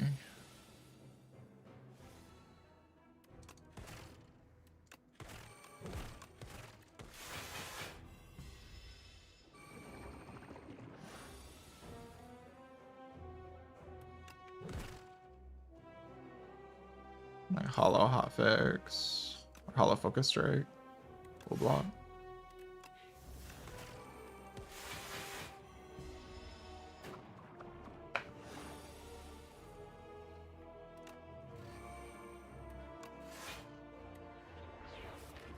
I don't want Glacier next turn, so...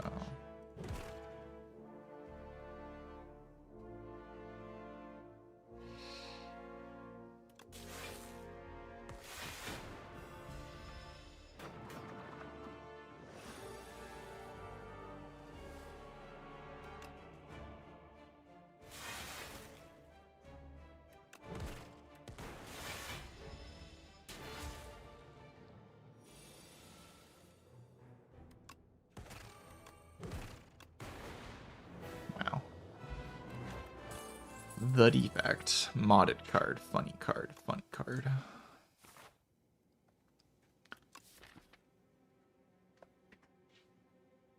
This character is really stupid. I need more Frost Orbs, though. That can be, like, kind of a problem, I guess, is, like, finding Frost Orbs. Hello, Knobbers. Give me a Pyramid. Thank you. You know what? A P-Box probably is pretty chill, too. I don't hate a Pandora's box, you know what I'm saying? It's cool. Okay, we got Shitty Recycle. We got Compile Poggers. We got Defect Weakness card.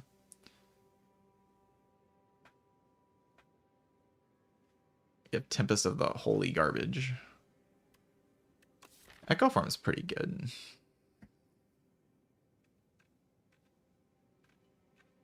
I just want more Frost Orbs. Let's get more Frost Orbs. All I need is Frost Orb, and I win. I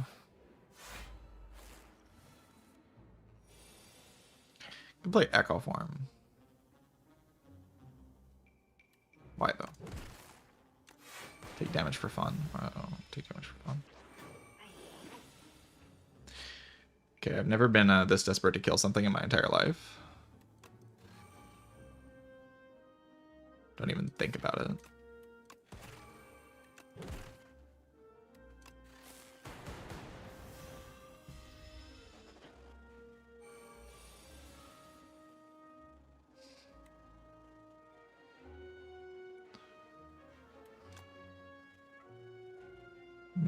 7 plus 16.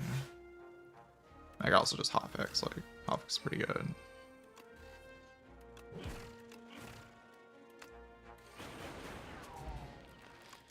Give me my Glacier back. How dare you? How dare you? Alright, there is another focused strike here.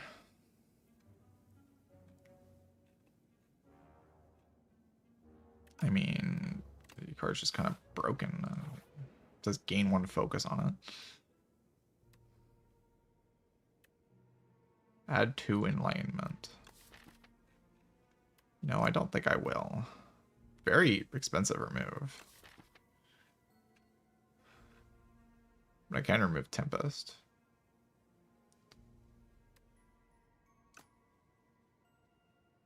I could just remove 2 and dodge the shop, I guess. I'll remove 1 and dodge the shop.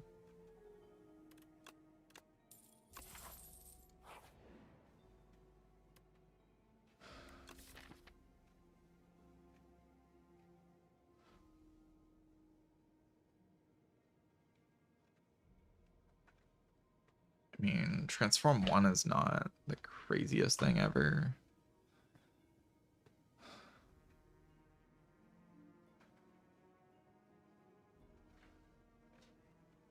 I'm just like looking for more frost, so T1 is alright just because it can give me a frost card. Scavenge just isn't a good card, right? Like, this thing is so like 1 energy gain to it. This is just a an outmaneuver.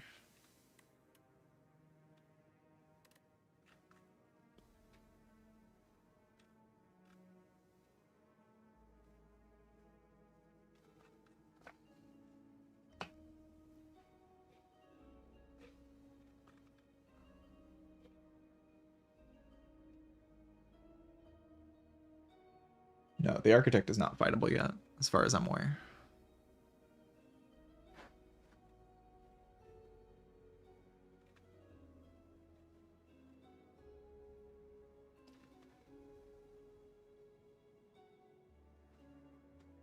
No, I ain't transforming Flat Cannon. Or Flat Cannon. The card's like... I mean, I guess there's some fights where they add a bunch of statuses and then they can just go ba-boom, you know?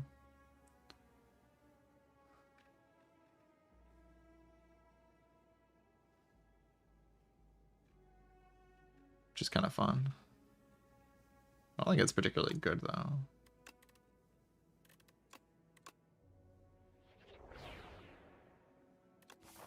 Sure.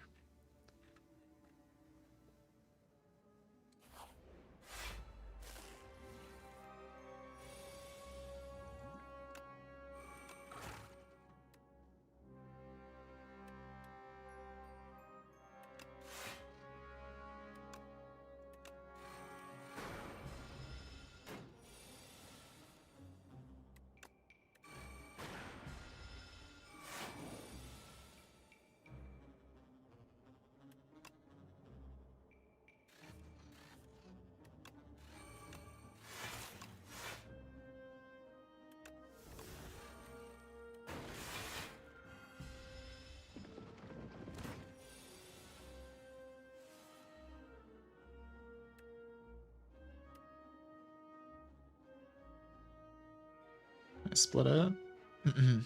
I can do like ball, hailstorm, zap. It's 14 plus 8 plus 6.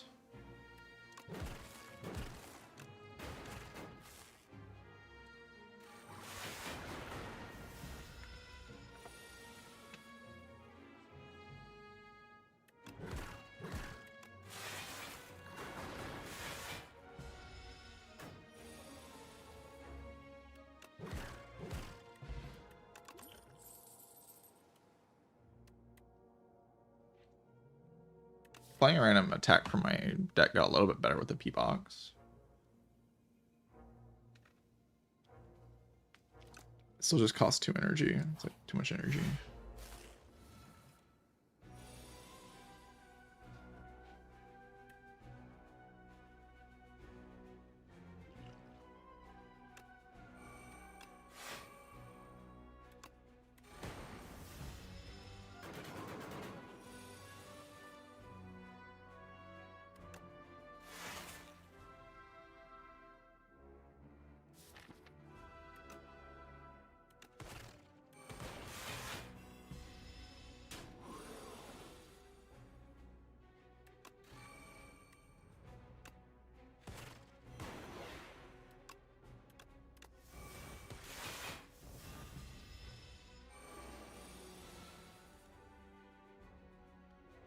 This is a worse hand than what I was expecting. Oh yeah, it's because I bottom decked every single good card. My bad, man.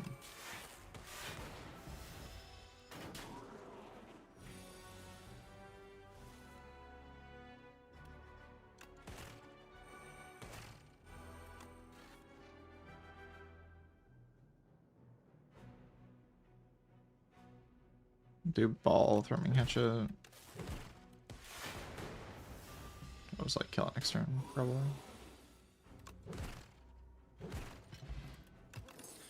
Oh, a fight hand. Oh, overclock seems kind of disgusting. I'll take that. Not gonna lie, that card seems pretty good. Alright, well, I've never tried to fight this guy. I guess we could try to fight this guy. But it adds a curse to my deck. Like, how good is it even to... How good is the key? I don't know what it does. I also don't know how tough the fight is. Guess only one way to find out.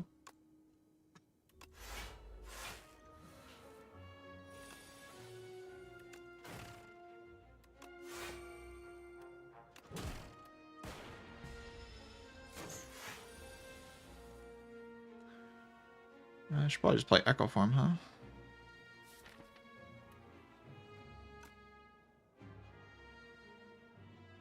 Personally, the key is ass. I see, I see. I could do Thrumming Hatchet, Focus Strike, Focus Strike. That's like kind of a lot of damage.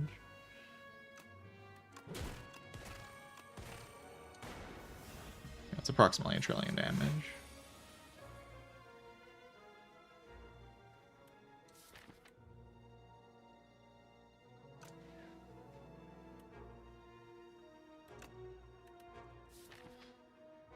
I did not draw Glacier. Let's do Hollow Equi, I guess.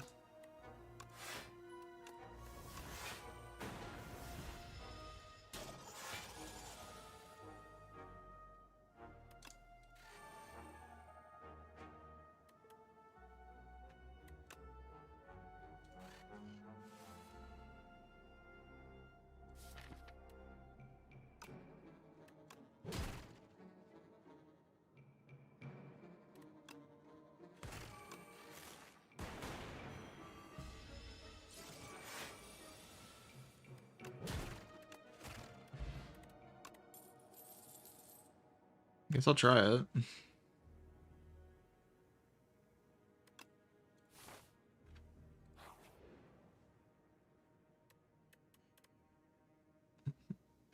What? This is interesting. I've never seen this event before. A Prism event.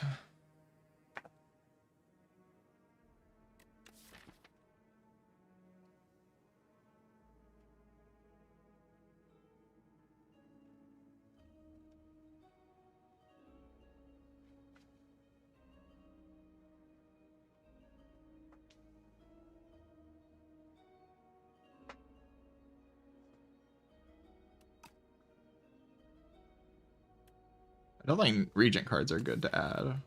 Probably Necrobinder cards are also kind of weird.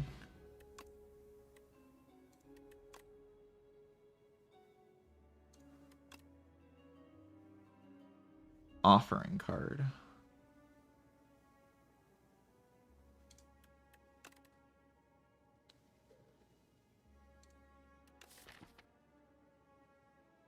Yeah, I don't hate Offering card, personally. That card's like pretty good, I think. Kind of weird on this character, but like I can just start resting. Can add a Flame Barrier. Oh, actually, I hate Flame Barrier.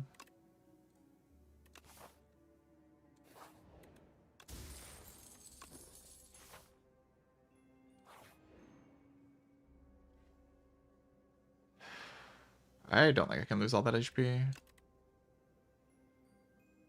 Oh no, I have to add Cold Snap to my deck. No! Don't put Cold Snap in my deck. How could you? Kind of like Beam Cell. I want to deal more damage.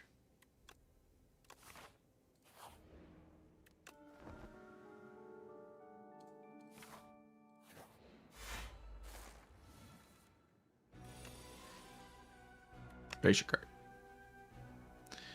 I play Glacier card when I draw Glacier card because I like Glacier card.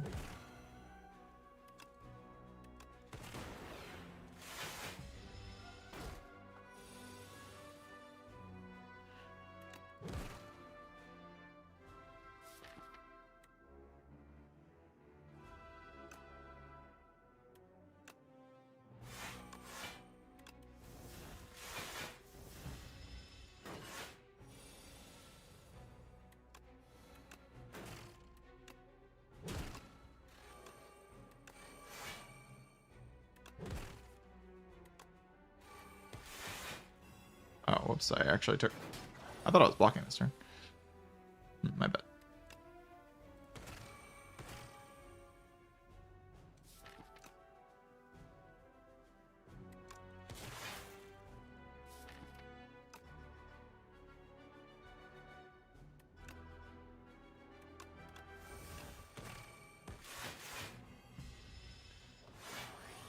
Status card defect build. Yeah, I've used status cards, but I haven't like played into it super heavily, if that's what you mean.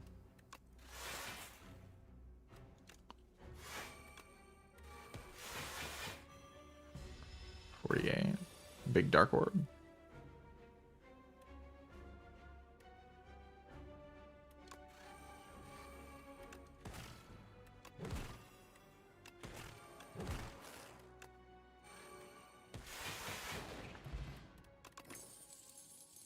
Subroutine? Subroutine with Mummified Hand is kind of fun. But there's a Coeted. I'm going to take Coeted because there's Coeted on it.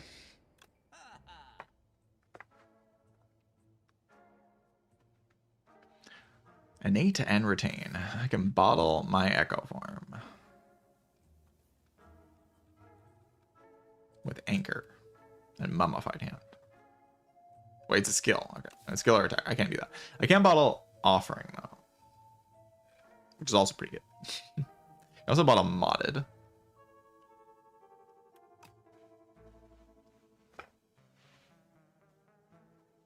So this is like what they replaced bottles with. It's just this. There's no more bottled powers. There's only like bottled skills and attack. And it's just with this shop relic. As far as I know. There's other ways to get innate effects, but like in terms of relics that you can get, I think this is the main one.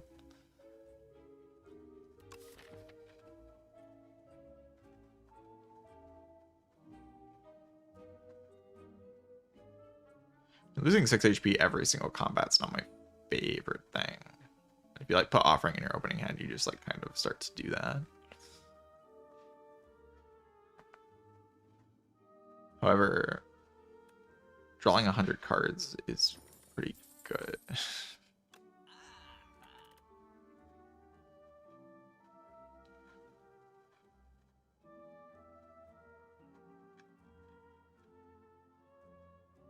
Zap is just kind of mid. It's okay. It's kind of mid.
Where did that draw come from? Oh, the Gremlin Horn.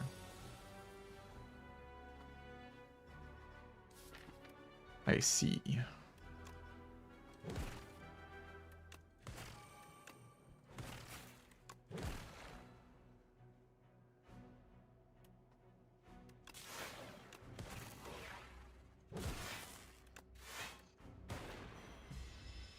Wait, I don't have Frost anymore? Oh god.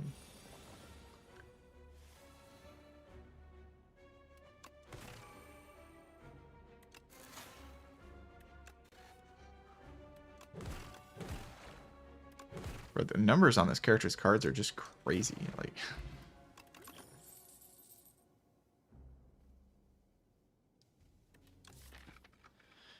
this character just got numbers.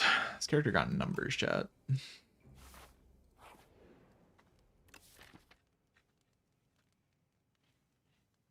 The defect. The best character in the entire game. Like, honestly, though. I kind of think this is the strongest character in the game right now.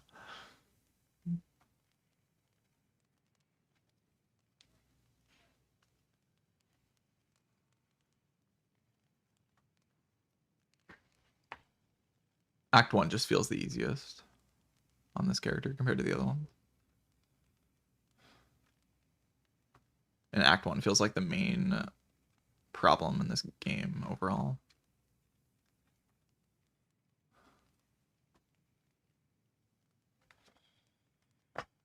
Regent feels the weakest?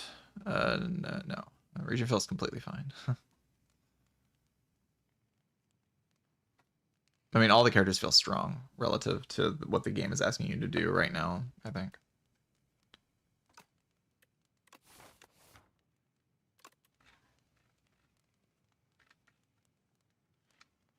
I mean, if I play Echo Farm, I presumably just win, so...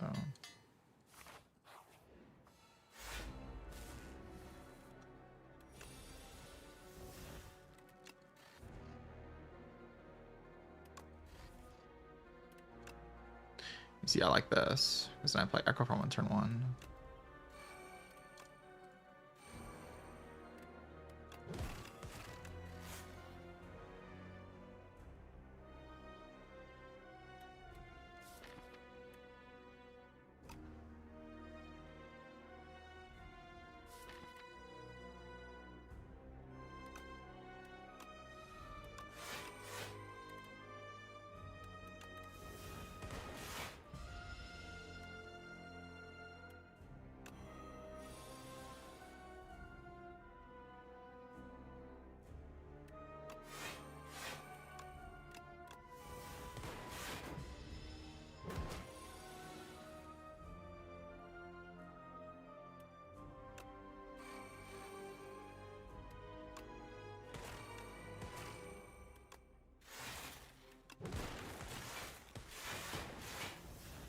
Boss is like, I mean, this character is just crazy.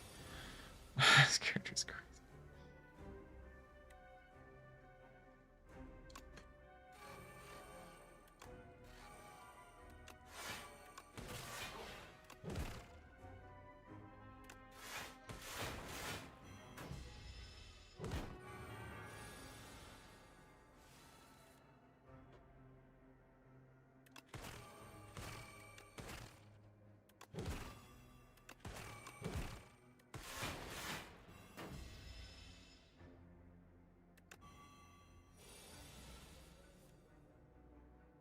No, there's a void.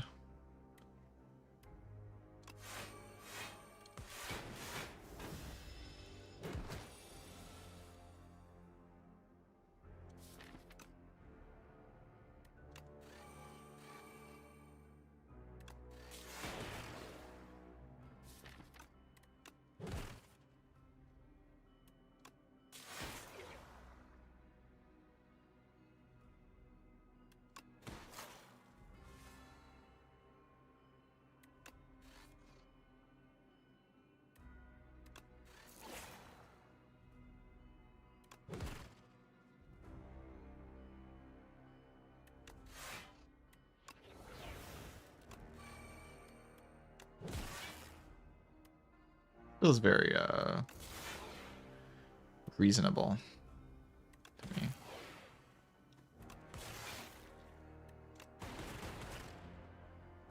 That was super reasonable. That was actually very reasonable. A very reasonable character. Very reasonable character. My God.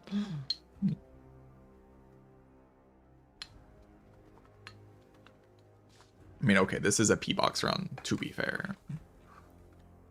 To be fair, this is a P-Box run with Bottled Offering plus, you know, and an Echo Form.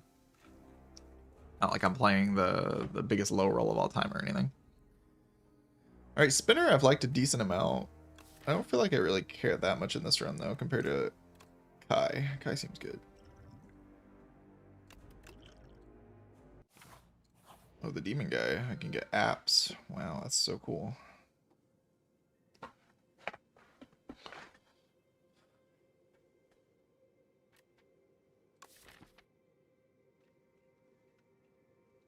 I mean, there's like no other option.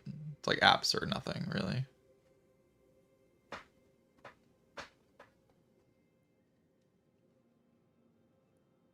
The other stuff is just bad, like Fiddle. I mean, Fiddle's alright, honestly. But like, it's pretty bad with Bottled Offering. I'm not gonna lie, that's pretty bad with Bottled Offering. And like overclocking the 2 cool headeds and stuff. Or I only have 1 cool headed. You know what I mean? This doesn't really do anything. Well, apparitions, you know, they do something. Well known for doing things, apparitions.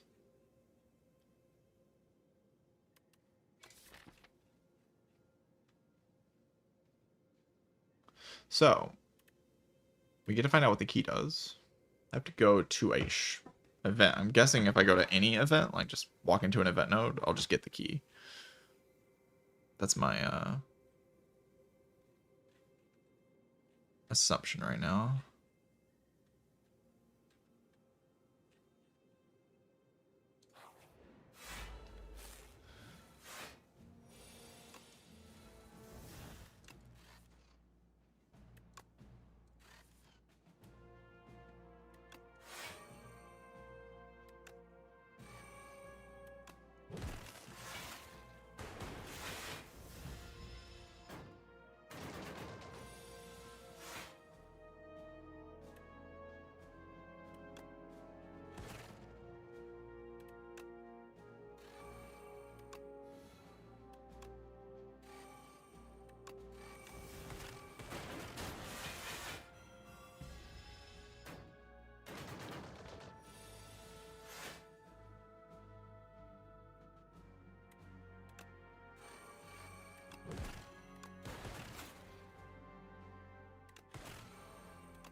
However, beam cell went up. Oh, doesn't matter.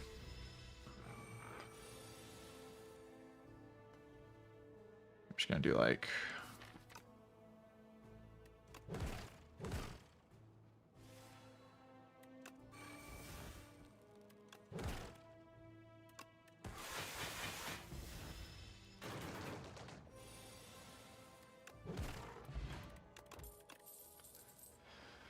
Focus Potion is kind of a wide nonsense, to be honest.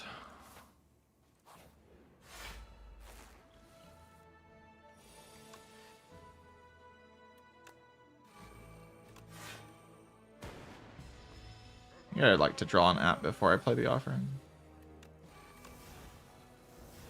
Just seems kind of nice, you know.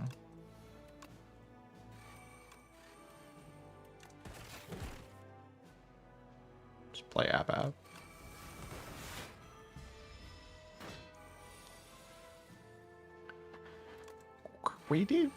Creative AI. Yeah.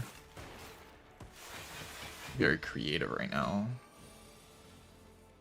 Playing creative AI mummified hand. Never before seen technology. Wait, Feral works with mummified hand decosset attacks.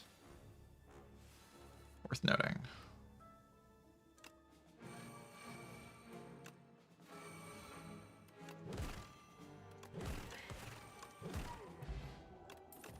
Character just does things. Things just happen on this character. Every run I play, I'm just like, wow, things are just constantly happening.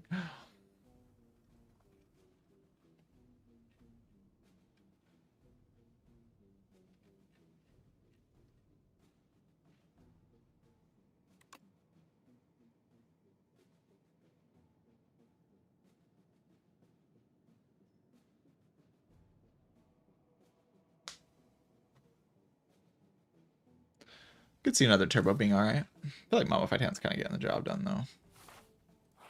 The key. Lose Lantern Key, obtain History Course. Start of your turn, play a copy of your last played attack or skill.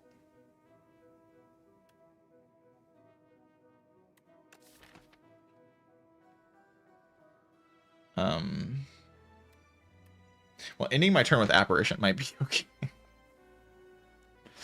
Could you just be invincible forever? Yes. You could do something funny with this where you play Apparition and then you just E to E, right? Because like your last played card would be Apparition forever. So you just play Apparition every single turn. You have your Frost and your like one Lightning Orb and you just E.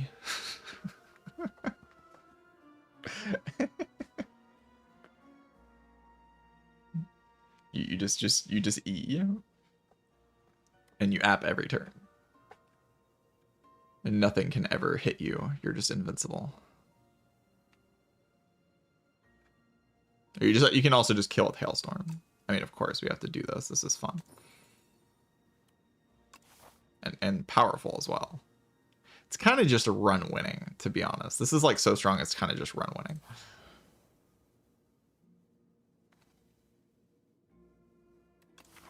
You get nothing for being rich for a little while. I don't really love adding Clumsy to my deck, though.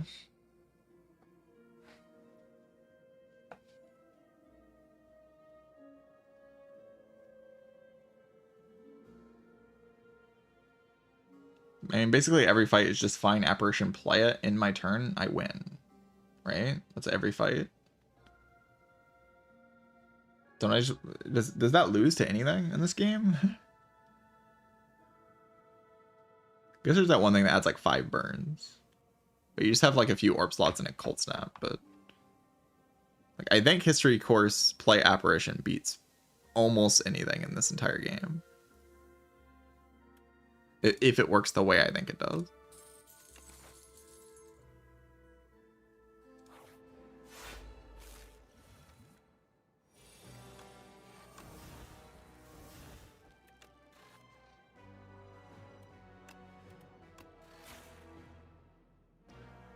I guess we can find out, because I have Lightning Orb and 2 Frost Orbs, so I am invincible in this fight, assuming it works the way I think it does. I can just ET forever, because these guys never deal damage to me. This guy might have multi-hits. Does this guy have multi-hits? But eventually I can play powers without disrupting the combo.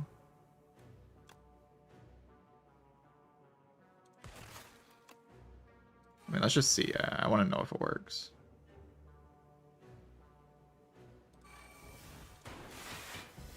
Does it carry over between turns is my question.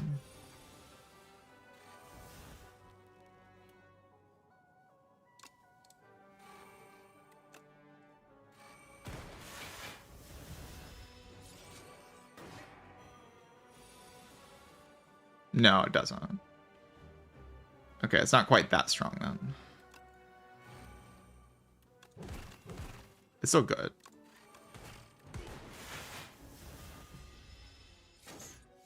But it doesn't do the, like, I win the game instantly thing.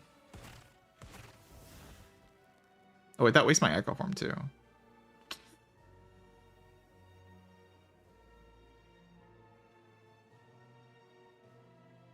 I see.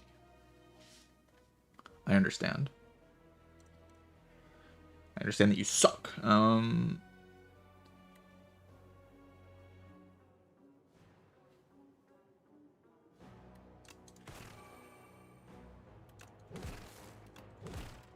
The fact that waste your Echo Form is really bad.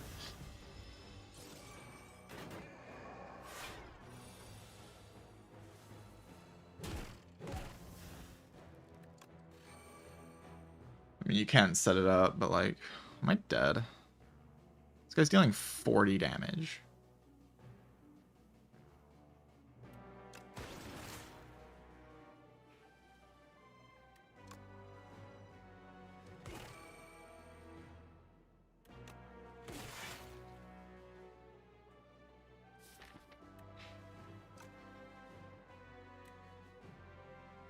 Also like losing my entire deck to this thing.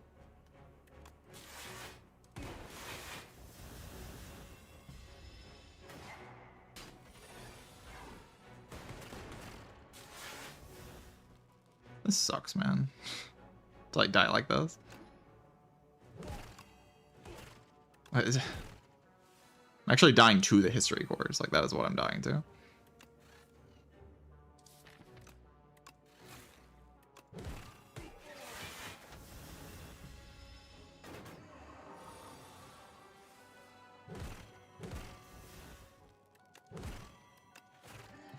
Like, it doesn't do the strong thing that I thought it did, and then it actually does a really weak thing. Where it wastes my Echo Form every turn. I can't Echo Form powers from Creative AI anymore. Huh. Well, I'll be more careful in the future. It's really bad though, like, it's awful.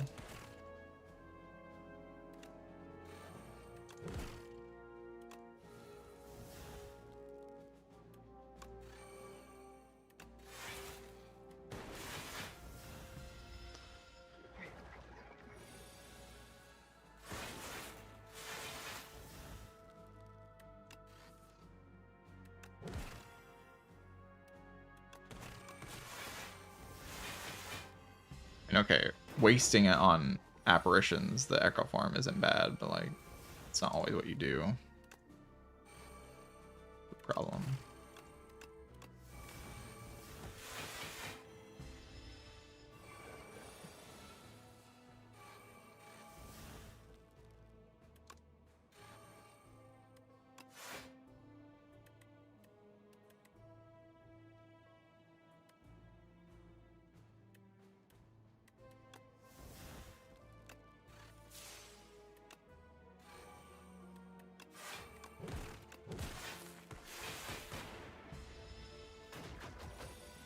Tangible for 4 turns.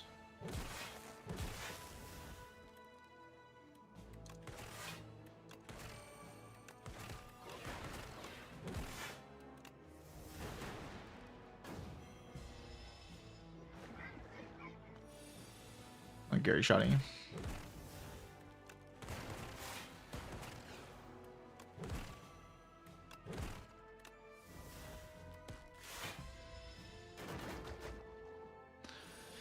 Frozen Eye is not in the game, I think.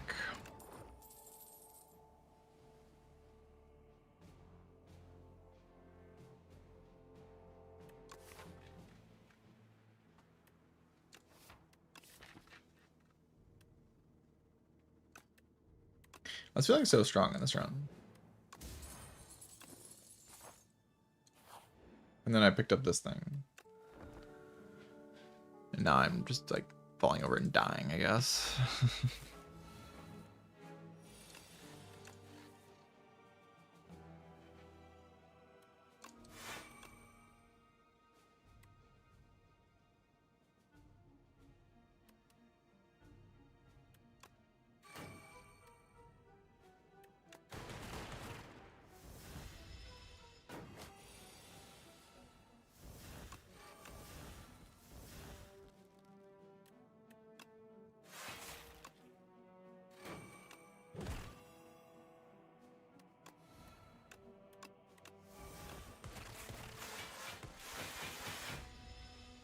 Is it gonna play compact at the start of my turn?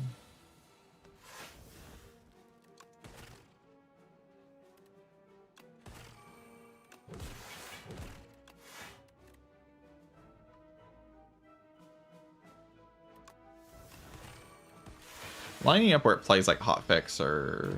But you want to play those at the start of your turn is the problem.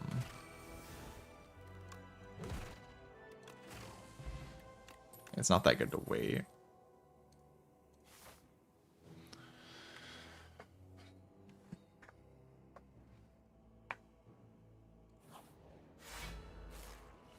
Am I allowed to fight this? Maybe not.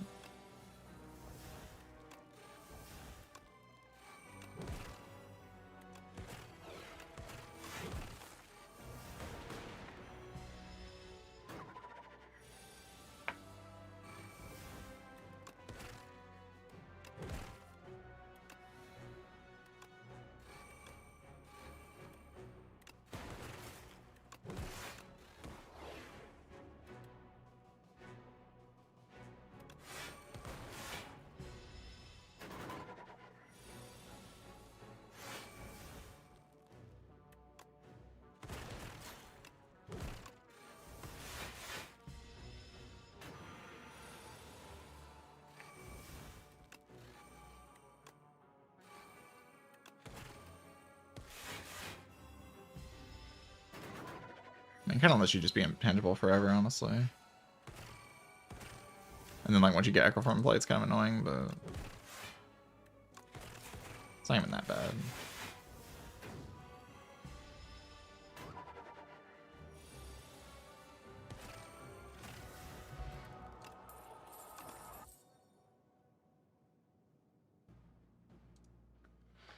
That's 2 focus potions. You just use 1 per boss. You just go into a boss, use a focus potion, go into another boss, use a focus potion. I mean, it seems kind of strong. The Elder's Brew also seems kind of strong, though. I can see focus potion just being better. Just 1 per fight.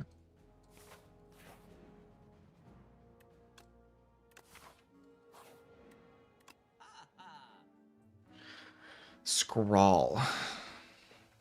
Squall card. Funny card.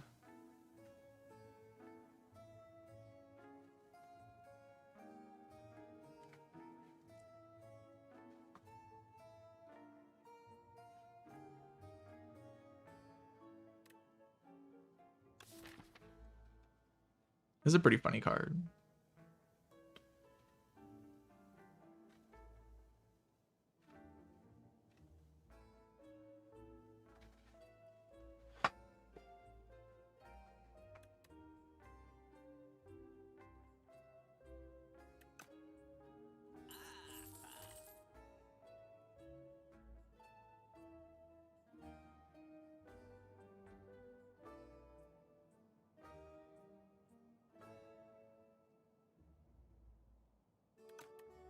Something better to do than buying that. Like prowess. Wow, that's a pretty strong upgrade. I think I'm mostly blocking with frost.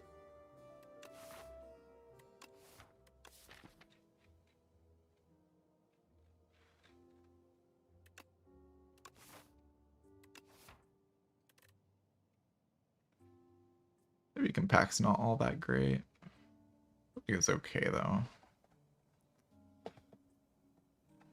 Is it really worth removing the card?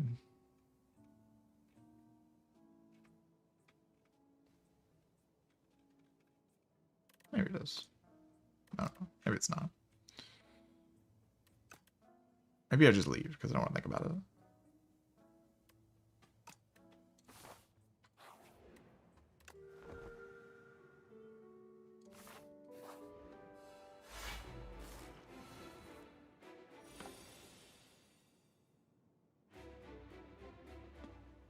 I'll play Offering.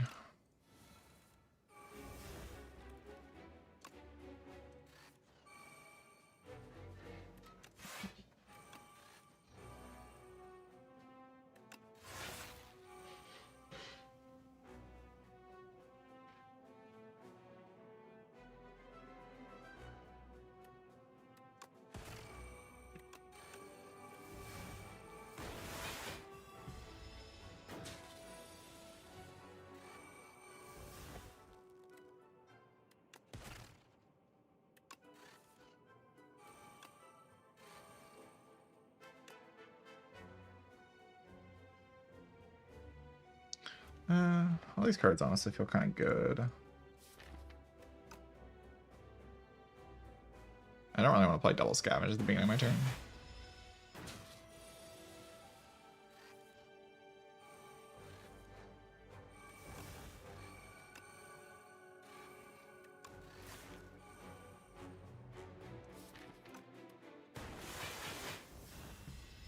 Play Apparition next turn, so it should be fine.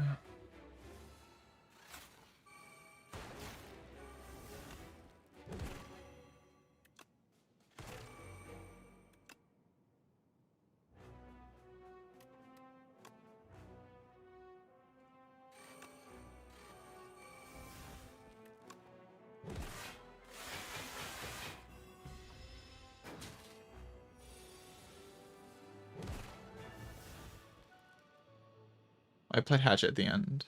Oh, okay. It's fine.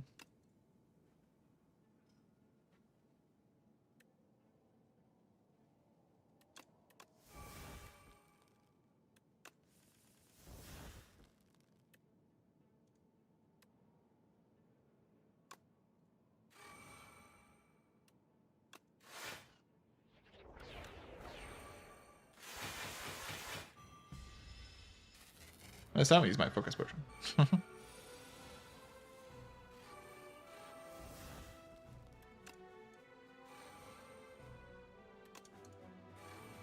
I have double echo form now, so I can actually I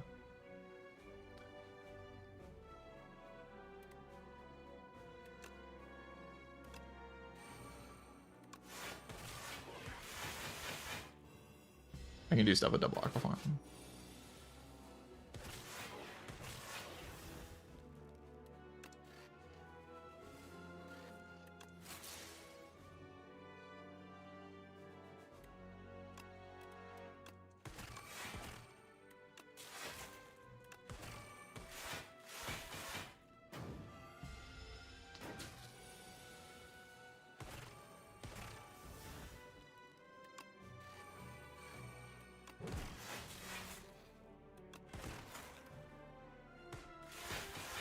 Bogus.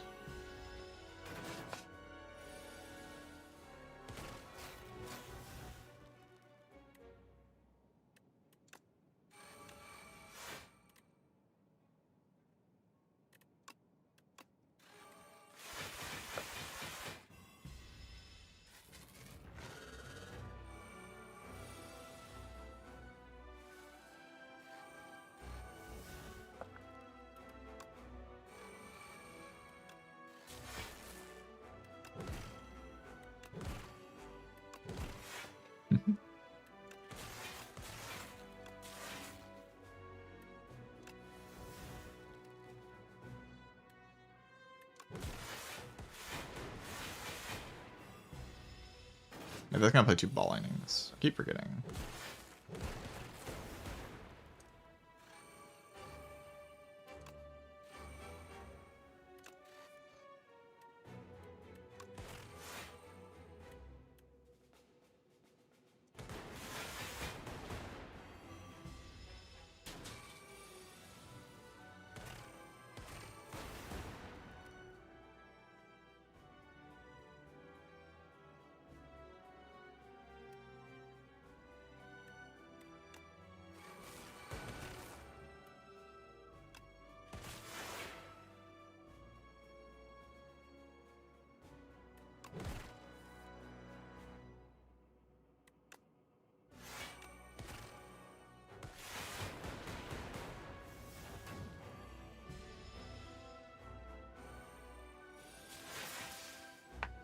Pretty cool.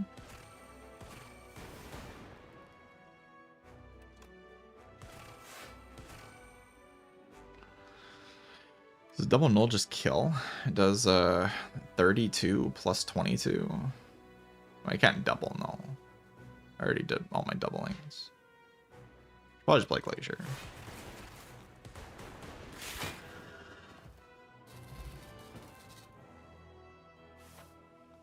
Alright, and this fight I can just, you know, glug. And I have this much focus in this fight. It's like, it's kind of a meme, not gonna lie. Not gonna lie to you. I'll tell you it's not a meme, because it's a meme. You intangible forever. Or I can just like play Cold Snap. It's kind of chill.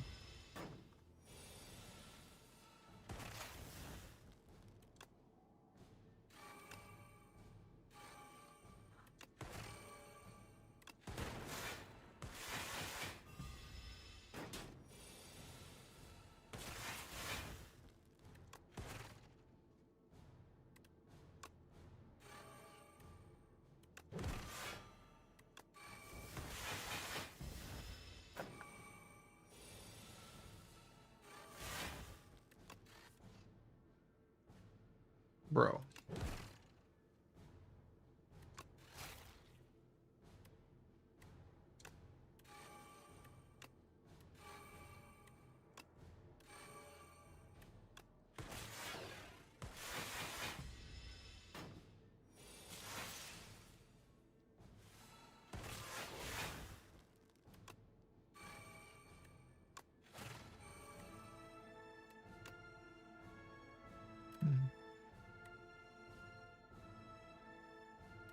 Let's play subroutine.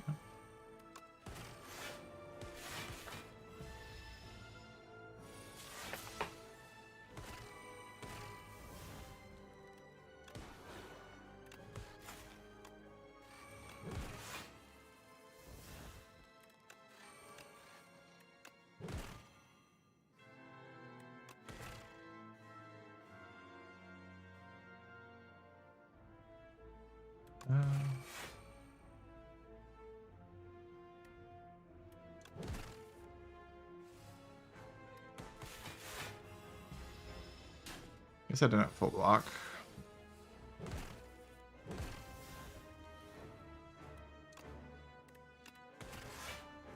Probably fine though.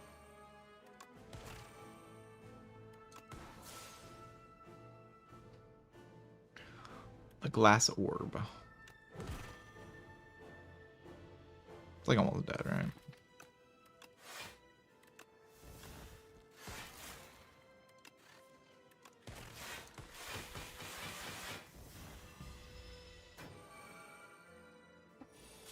Just a bunch of rocks. Yeah, this art will change at some point. I'm gonna show you that.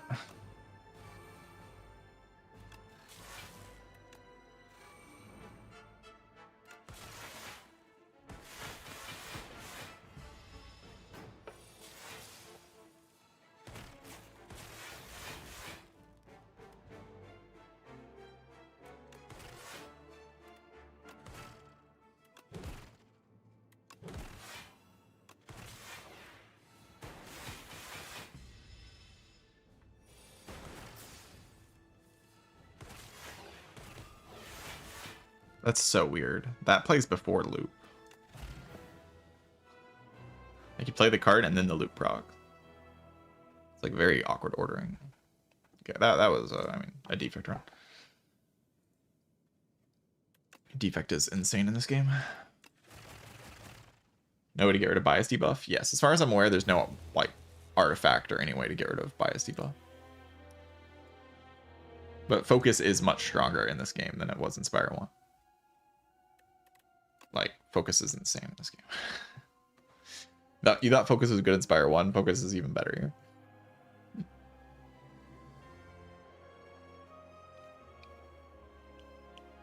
Because there's just like very easy access to orb slots. This card's freaking ridiculous. This card's so strong. Echo Form is still... I mean, it just feels like every card in this character's card pool is just good. There's just no bad cards.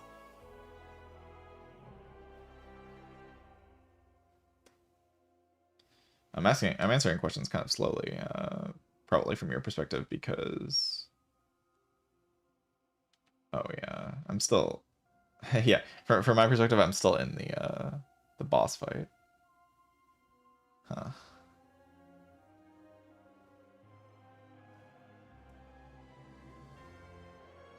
I'm dropping gigaframes.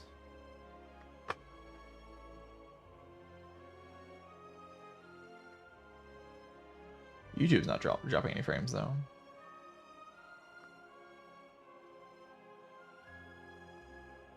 No, I have not lost a defect. Defect is broken. I'm gonna go figure out my lunch. Hopefully the internet fixes itself while I'm gone. The stream doesn't crash.